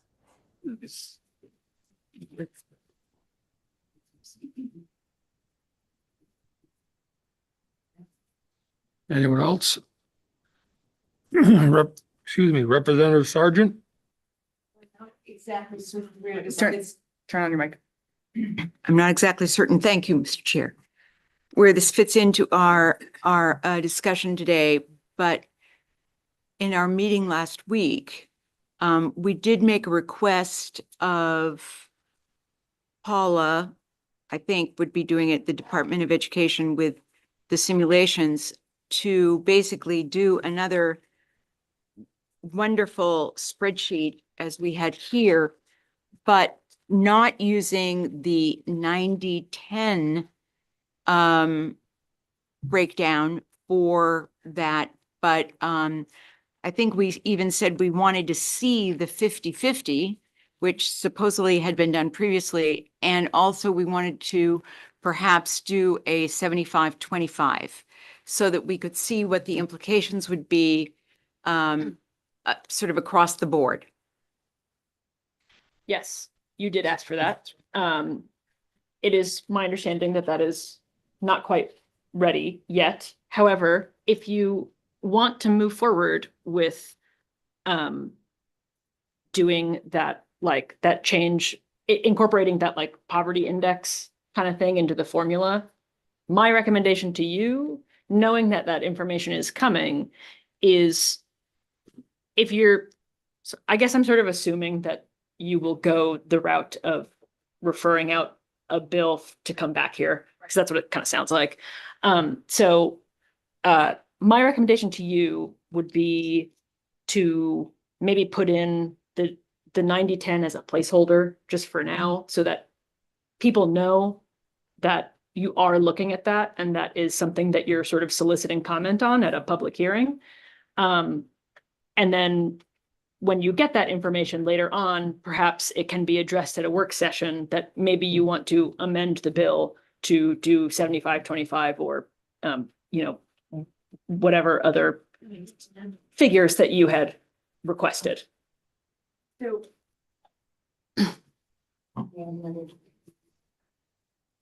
Thank you. So I would also like to call my colleagues on the Horseshoe's attention to two documents that we received from Superintendent Jeremy Ray last week. I found them to be extremely helpful and also brought some other questions to the fore for me that I would like to have, and perhaps it's something that I realize that Paula is so conversant with all of these things, she could possibly answer these questions. Several of the things that Superintendent Ray brought up in his report were, let's call them the I mean, some of the things that totally quirky results or surprising results, in terms of state share being funded that relate to certain school districts. And I would, and again, I'm happy to not take up the committee's time if no one else is interested. And perhaps I could have some individual time with Ms. Gravel to understand a variety of things. For example, the amount that Biddeford receives that has a very high poverty rating, but gets a low state share. I was also, looking at,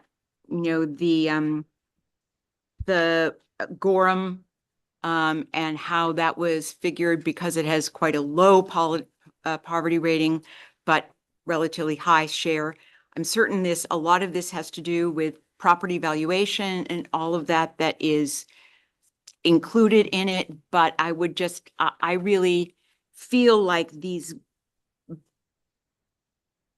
issues have to be addressed, and before we just sort of move ahead with how we're moving the formula, I would really like to understand how those things are addressed. So again, I can point them out to you further in terms of the different towns, but I would like to have some clarity on that myself.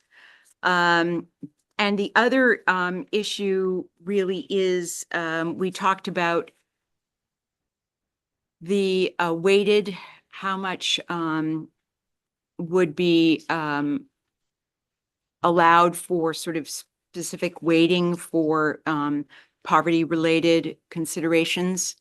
And again, I'd like to have some more information on that in terms of which towns and which populations would end up having which ratings in terms of 1.3, 1.4, whatever, if we were to try to go in that direction. Thank you, Representative.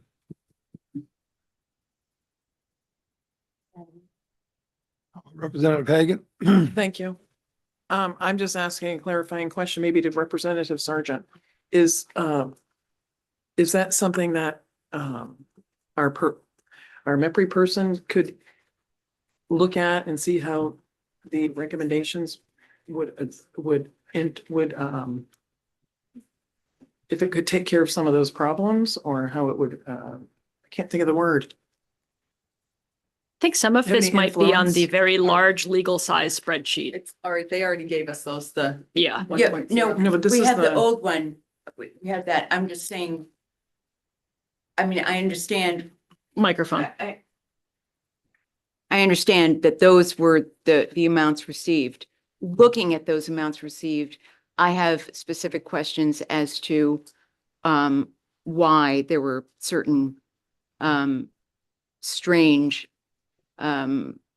issues for some of the communities, particularly Biddeford, Westbrook, Gorham, and basically also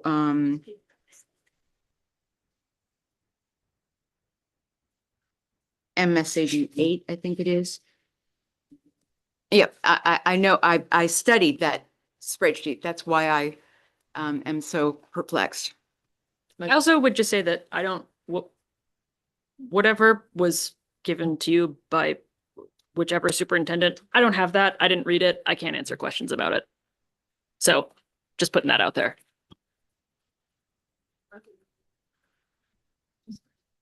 What's that? Representative Bagshaw. Oh, sorry. Did I miss you? I just I wanted to ask Representative Sargent what she meant by strange issues that happened in those areas. I just was questioning that. I'm not hearing that very well. one is Strange issues. Representative Sargent, what do you refer to? What are you referring to with the term strange issues? I guess. Let's turn your mic on, please. Wish I had a remote. Mike,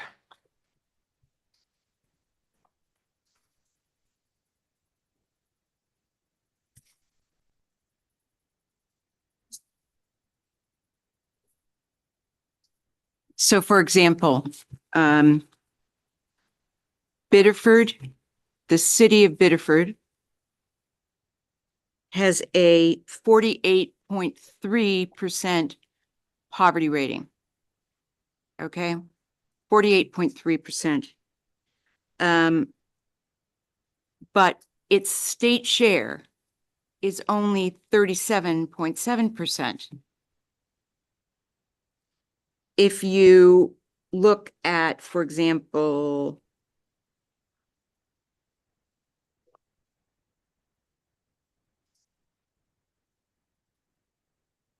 I'm not finding it now, Gorham, where's Gorham? Gorham, its poverty rate is 21.9%, 21.9%, and its state share is 62.7%. So I understand we are all wrestling with a very complex system, and it has to do with property valuation, all of those kinds of things. But I would like to understand why that result, which is counterintuitive, right? It seems to me that what we're saying is that the districts that have a higher poverty rate should be getting a larger state share because they can't afford to pay, and another community with less poverty should be getting a smaller share, as you would find in most cases. For example, in my own town, where we have a low poverty rating, and we also have a low state share. That's, basically what I would think of as fair. But basically, Superintendent Ray pointed out in his document that he gave us several things that were perplexing. For example, it also speaks to something like what happens with Rockland, where basically you have a very high valuation because it's on the coast, et cetera, but you also have poverty, so that the amount that they're receiving is inadequate. So, I mean, I just would love to there are like 6 or 7 cases that he points out that seem to be counterintuitive to the idea of low poverty, low amount, high poverty, high state amount. And I would just love to have Paula, who goes through it so clearly, help me understand why in those cases it's true, so that if we're looking at making changes going forward, we can hopefully correct some of those that to me seem to be grossly unfair. Representative Hagan and Representative Murphy. Thank you. So I guess I can maybe articulate this better.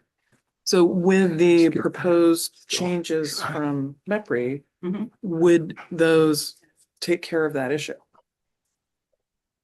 I don't know. And I'd like to be certain that it did. Okay. Representative Dodge and then Representative Murphy, please. Thank you, Mr. Chair. And I think perhaps we're all saying the same thing, so I'll just attempt to say it in a different way. I hope that Ms. Gravel from the Department of Education will be able to say, in whatever way she chooses, these corrections that we're suggesting, these adjustments that we're discussing, solve a problem to this point. However, there are these anomalies that may still exist. And I too would like a little clarification to help us to better be able to answer the questions that will most certainly come to us about, you've made these adjustments, yet there still seem to be these problems because this whole thing is so complex. Thank you. Representative Murphy. Thank you. So I just want to just kind of bring us back to the bill that we're framing to come back to us. I appreciate the effort that went into Superintendent Ray's stuff, but that was, he, I think, made that before the MEPRI recommendations were given to us, so they don't reflect the changes to the model. And the cost of living reindex is on this sheet that says like who's got the one and whatever, like in the new model. There are obviously going to be there are things that don't make sense now in how funding is allocated because of property values skewing a lot of stuff. We know that. And I think the recommendations from MEPRI move us in the direction of rectifying some of those things, including that 90-10 or whatever number it ends up with. And I am 100% sure that Superintendent Ray is going to come and testify when we have this public hearing, and then we will have work sessions after it. So I think for just right now in these minutes, if we can focus on what we want in the bill to be drafted that goes out, so we can have that out of here before Friday, so it can come back to us, and then we'll have more time to talk about changes we want to make, and we'll have some special ed information and things. So I kind of want to bring us back to the bill that we need to draft right now. That's all. Thank you, Representative. And I have Representative Brennan, please, online. Thank you, Senator Rafferty. I appreciate it. And I just wanted to follow up almost immediately with Representative Murphy's comments that I agree with what she has already recommended that we should have in the bill. And my question would be whether or not we also want to include the recommendation on transportation that had been discussed last week. And there was also, and I'd ask Ms. Johnson to comment on this, but on page 24, under recommendation for transition steps, and I mentioned this last week, there are the issues about the step 6 adjustment, the spring adjustment, the hardship adjustment in special education. And I wonder if we should include that as part of the discussion as well. I don't for a minute believe we're close to regionalization, and that's going to take a lot more study and a lot more consideration by the committee. But these looked like more transitional interim recommendations that we might want to consider at this point. So if we did have the regional adjustment, the disadvantaged student adjustment consideration, and if we also want to include these smaller adjustments in special ed as well as transportation, that would include pretty much what we asked MEPRI to look at during the last 6 months to a year. The other thing I wanted to say, this is an editorial comment, is that what we're looking at right now are the most significant and far-reaching changes to the school funding formula since 2005. And I quite frankly was excited by what MEPRI put on the table along with the department. And I think they directly and indirectly address some of the issues that Representative Sargent raised along with Superintendent Ray. And I'm looking forward to a public hearing to see what the public has to say about this, because it does have significant implications. And the last question I'd ask, I just have to assume, I just have to ask a question. We don't have any concept drafts left in the committee at this point, and that's why we're going to go ahead and ask for a new bill. We do. It would just save us, if we did have a concept draft still or another bill, it would save us going through that process of getting a bill and have it referred. But if we don't have it, that's okay too. We'll go through the process. Well, I'll just go off the top of my head. We think we do have a concept draft left, but we'll find out for sure. Yes. Well, because I believe if we did have the concept draft, we could go ahead and ask Ms. Groy to go ahead and schedule a public hearing on the concept draft and include all the items that we just talked about here. And we wouldn't necessarily then have to go to the ask the House, generate a new bill that would then be reported back to us. Yeah, in theory, you could do it that way. I don't know that it makes a huge difference, and I also am unable to speak to whether there are plans for those concept drafts that Yeah. I am not privy to. So, Yeah, no, I'm just asking a question. I don't have any strong opinions about it at this point. I think we're all aware of the potential timeframe that we're working in, and these are some pretty significant issues that we're considering. So I just want to make sure that we give the public as much notice as we possibly can about what they might come to a public hearing to talk about. So, thank you. Thank you. Representative Bagshaw and Crockett and Sergeant.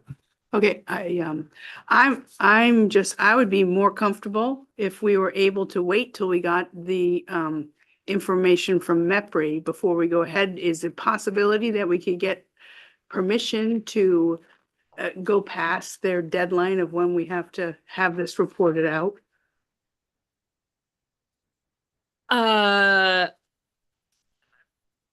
that is a question for your presiding officers, and that's not a determination that that memo came from the POs about the deadlines, and I am not able to speak to the level of flexibility there. But again, there'll be a public hearing, work sessions, etc. So if new information becomes available, I think you can sort of deal with it at a different point in the process, if you wanted to. Thank you. It was Representative Crockett, I believe, and then Representative Sargent. Yeah, thank you, Mr. Chair. I have a question for Ms. Johnson, who looks like she is sitting comfortably, hopefully in my district. Are you aware of the presentations that Superintendent Ray provided to us? Have you seen those at all? I have seen those. I asked Superintendent Ray for a copy and I got a copy of those last week and I have skimmed them. Great, okay. I just felt that would be helpful as you prepare for whatever comes next. Representative Sargent. Thank you, Mr. Chair. So I just wanted to, both to Chair Murphy and Dr. Johnson and others, make certain that there wasn't a misinterpretation of my concerns or bringing up some of these issues. I, like Representative Brennan, believe that the direction that MEPRI is going and the things that have been recommended are exactly in the right direction, and I think takes us where we need to be. I just, wanted to have the opportunity to dig a little bit deeper for my own comfort. And so I just wanted to be on record saying that I think the bill that you are framing, however we're able to go forward, is exactly the way we need to go. So I will go back to the bill as framed by Representative Murphy. Is everyone clear on? Okay. Are we good moving forward with those? Yes, Representative Hagan. Excuse me. Thank you. So I heard Dr. Johnson say that she would be willing to help frame that language. Is that something that will happen? If she's willing to help, I'm sure we could utilize and would accept that help. Yes. May I repeat back, I hope succinctly, what I think you're asking for? Yes. So if the goal is to have language that would come back to you for further discussion at a future date, following the recommendations in our report, I think this is the list. Number one is re-indexing the regional adjustment. And it is following that bulleted list that Representative Brennan mentioned in the report, page 25. The second one is the modifying ability to contribute calculation, which does address the concerns that I believe Superintendent Ray is getting at. I don't know if he would say it addresses it adequately, but it is targeted at the problem he's identifying. The third one is actually more than one recommendation. It's 3 different components that we're making updates for adequacy, and they are transportation, the economic disadvantage weight, and combining some elements of instructional staff support. So that's actually, I think, maybe perhaps 3 different bullets in your bill. And then I do believe it would be appropriate to put in language about our transitional recommendation for special ed. While the report we're bringing in the future is about regionalization, I would agree with Representative Brennan that that's not the transitional step. The report we already gave you does lay out some transitional steps that we're recommending. We didn't go through all the simulations because we want them to be built on the other simulations that we talked about. And also because frankly, we thought that it would be just cleaner to keep the special ed conversation on a separate day, because as you remember, there was a lot to go over without even getting into special ed. So that might have been perhaps a bad choice with all of this timeline. But there are specific special ed recommendations that are transitional recommendations that are in the report. I'd be happy to pull that language out if that's your goal, is to start with that language in the bill. And it's separate, I believe, from the more general, longer term direction that we'll be talking about when we come back for regionalization. That's clear. All right. I think, is that clear to everyone? We good? I just want to take a step back and just clarify. Well, so actually, you know what? I'll leave it to you. And then I can ask my questions at the end. Okay. I don't know if we have any other. I don't know if we do any other questions from anyone. I'm not seeing any, so I'm gonna take advantage of that moment. Okay, so it sounds like, I don't want to jump the gun here, but it sounds like maybe you are prepared in some respect to vote to initiate a committee bill in response to the LD 318 report and have me draft some things. So typically, draft language is confidential until you have the opportunity to review it. However, I am hearing, correct me if I'm wrong, that you would like me to work with MEPRI on developing this language so that we can share things with one another to make sure it's right for when it goes out and then comes back.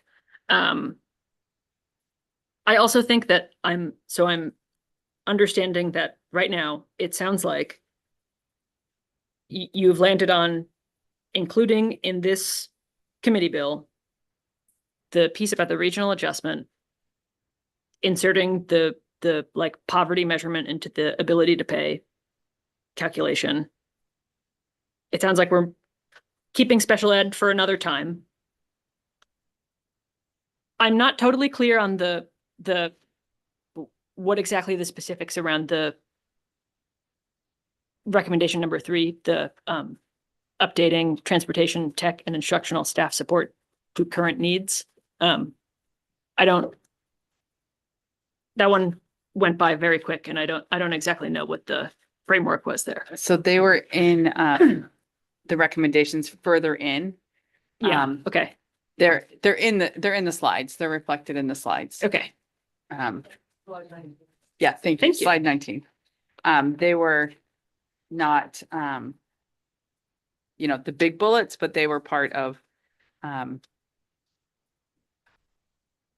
adjusting, technology instead of textbooks and things like that, how the formula calculates those. Sure. Okay. I understand. So those were further in, but Okay.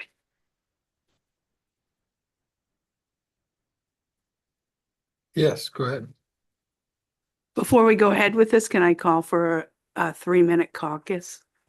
We can have a caucus, sure, but I just want to make sure we get all our concerns out. for inclusions, then you can talk us and maybe come back with something we missed that somebody picks up. And did I understand correctly that it is your intent to entirely deal with special education funding in a different vehicle? Or was there something that was meant to be included in here? I think there was, I know the regionalization thing is longer. yes, bigger Um, question. The transitional part about spending, so that it's not a spending, expenditure model. Right.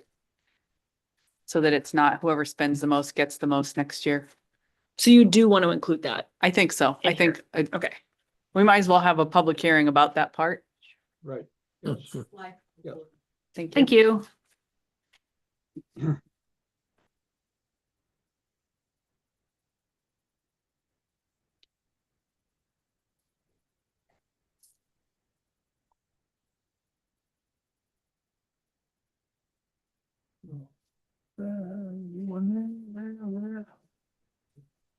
So I'm not seeing any more hands or hearing any suggestions, so I know that Representative Brad Bagshaw requested a caucus.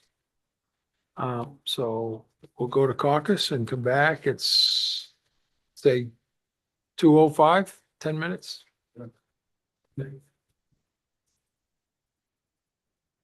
Thank you.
Hey, Amy, can you, this is Michael calling at, let me see what time is it? It's almost 2 o'clock. If you give me a call when you get a chance, that'd be great.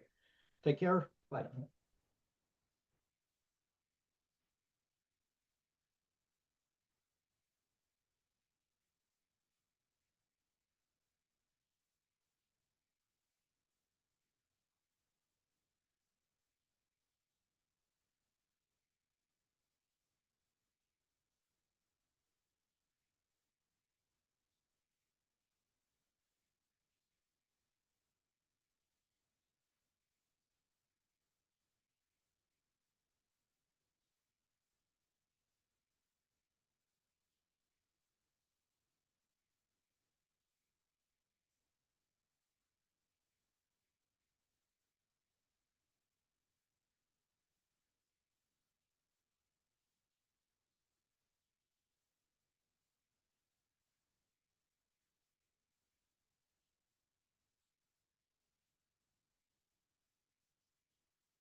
So, thank you, folks. In any case, I think that we've had opportunities all to discuss. And at this point, I think we are ready for a motion. And I will call on Representative Murphy. Borsach. Thank you. I move that we ask Elena to craft a bill, a committee bill for us, reflective of all the things we've talked about. All the recommendations in the MEPRI report and all the particulars we've discussed. Second. Any further discussion? Just want to clarify one thing. Yes.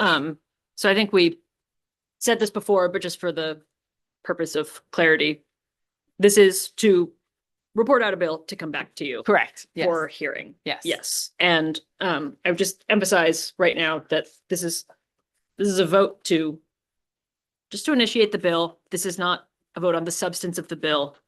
The summary of the bill will have this language that's on the back of the handout that says we have not taken a position on the substance of this bill. Yep. Go forth. Yes. Thank you. Thank you. Okay. All right. We need a second. We got Got one. a second? We have one. Any further discussion? We're good. All those in favor, raise your hand.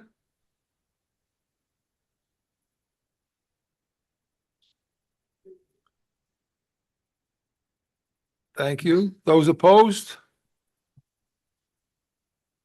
Did we? That is unanimous of those present and voting. Awesome. Very good. Elena, thank you. Thank you, Dr. Seer as well, and Amy is gone she's gone. But, anyway. All right, so that concludes our work for the day. Yeah, I'm sorry. Thank you, Amy, very much. Thanks for your help today. Representative Sargent. Thank you, Mr. Chair. Could I just request from the chairs advice on what preparation we might need to do, if any, before the AFA hearings next week on our slice of the budget? I don't know that our slice is coming before AFA for sure next week. It's a guess on we've not been notified. But other than that, I think that we are there, and we will hear all of the funding reports related to education. They won't be coming from us. We'll be there to hear, as an example, from the universities and so forth. I would just supplement that with, in case you didn't see it, I did go through the governor's entire budget and I pulled out all of the sections that I'm reasonably certain will be under your jurisdiction, in all of the initiative parts and the language parts. And I did email it to you. So that should be in your email. If you can't find it, let me know. I can send it out again. But you will also, as usual, we prepare those binders for you that are all tapped out. You will have those. They're just not ready yet. So you'll have all that material in front of you for whenever you get called before AFA for a hearing. And so we won't meet next week. Mike? Will we be having other meetings next week based on our hearings and? Yes, we do have I think our schedules. You might remember more than us, but I don't think we have any public hearings next week. Do we? Might just be more work sessions. Nothing that is advertised right now, but we just got 2 new ones. We did get 2 new bills and we were going to finalize hopefully after this, for next week. I thought we would have this bill through next week, to be honest with you. So this is kind of a big lift. And there's no session on Tuesday Or Thursday. or Thursday. And if we, I don't, well, is there a need for what days? We'll have to talk about Yeah, that. we don't know. Some stuff's Yeah. already scheduled, so we We gotta, have some things scheduled. I can't remember, so we'll figure out, but chances are good. you'll know by tomorrow. We'll know, yes, Okay. by the time you wake up. Yeah, Representative Clark. Yeah, maybe this will be helpful from a timing standpoint. My other committee is blocked out. We will be meeting as a committee on Thursday. And then we are tentatively scheduled to meet with AFA on Friday. So I'm guessing it would be near the end of the week if we did meet, as opposed to early. Unless you want to bring us in early. We already have some stuff scheduled that's already, like, we've already put on the calendar for next week. And we got 2 new bills referred to us yesterday, so we have to fit those in. And we don't know yet our AFA date unless that hand on the screen is going to tell us something different. Talk to the hand. Representative Brennan. Thank you, Senator Rafferty. AFA is starting on Tuesday, the budget. And I've been told informally that we're going to be starting out, spending a little bit more time probably with DHHS than with other parts of the budget. And I don't know any more than anybody else does when we might get to education, but I think the intent is to start out with the Health and Human Services part of the budget first. Thank you. All set. If no other questions, then I think we are done for the day and move to adjourn.